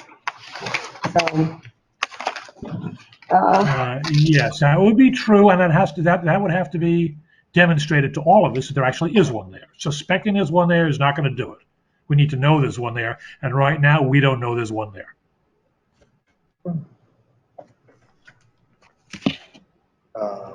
Unless someone else has some other information I'm not aware of. I'm just going by the GIS map, that's all. I don't really know where the clearing was in relation to the pool either. I just saw it as I was driving by, just noticed the whole woods was cleared. So, Right. but that kind of thing is supposed to be brought before the commission too, so that we know what's going on. Same thing with the nursery. Well, my understanding of what the property owner is doing, which he has to do by right, he's clearing, he's not stumping. He stumped it already, you said, Joe? So from a zoning standpoint, he's allowed to do that.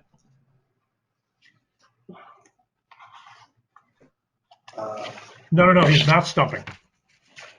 Okay. No. And that was specifically told him he could not stump.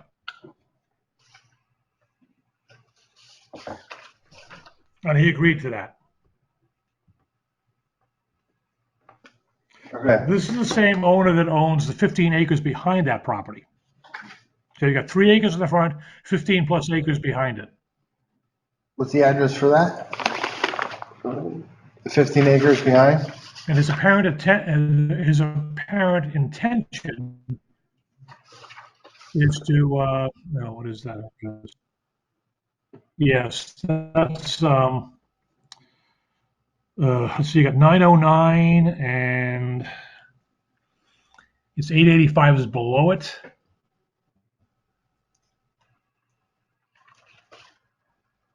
What's the street? What's that number? This was on. I don't have a map open in front of me here, but No, it's not I Monroe. might be able to Main find Street. it quickly. Wait, we're talking about. We're talking about, are you on a different Sorry, Keith, project? what was that? No, the one Joe was talking about is 939 Main Street. Oh, we moved on to. That's Main Street, 909 Main Street. 909, I'm sorry. What happened there? We cleared everything. Oh, is that the like 14 acres that's on the market right before the M Cubes building? They just Right, clipped all 909 is the 909 is the 3 acres in the front. It's what? It's the 3 acres up front. Yeah, that's correct. Yes. Yes.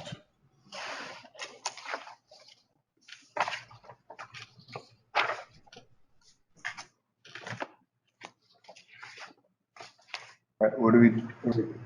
I was just looking it up to see if I could find the, satellite map, That's enough. or the, I have that thing I gave you to read at the beginning. McQuarrie. Not thinking properly. Can we entertain a motion? Yeah. To adjourn? A motion, Sounds like an awesome idea. I'll make a motion to adjourn. Well, second by Commissioner Gingras, all in favor? Okay, wait, who made the motion? I did. EJ, who second? Clark, Clark. job. The meeting adjourns at 10:13 PM.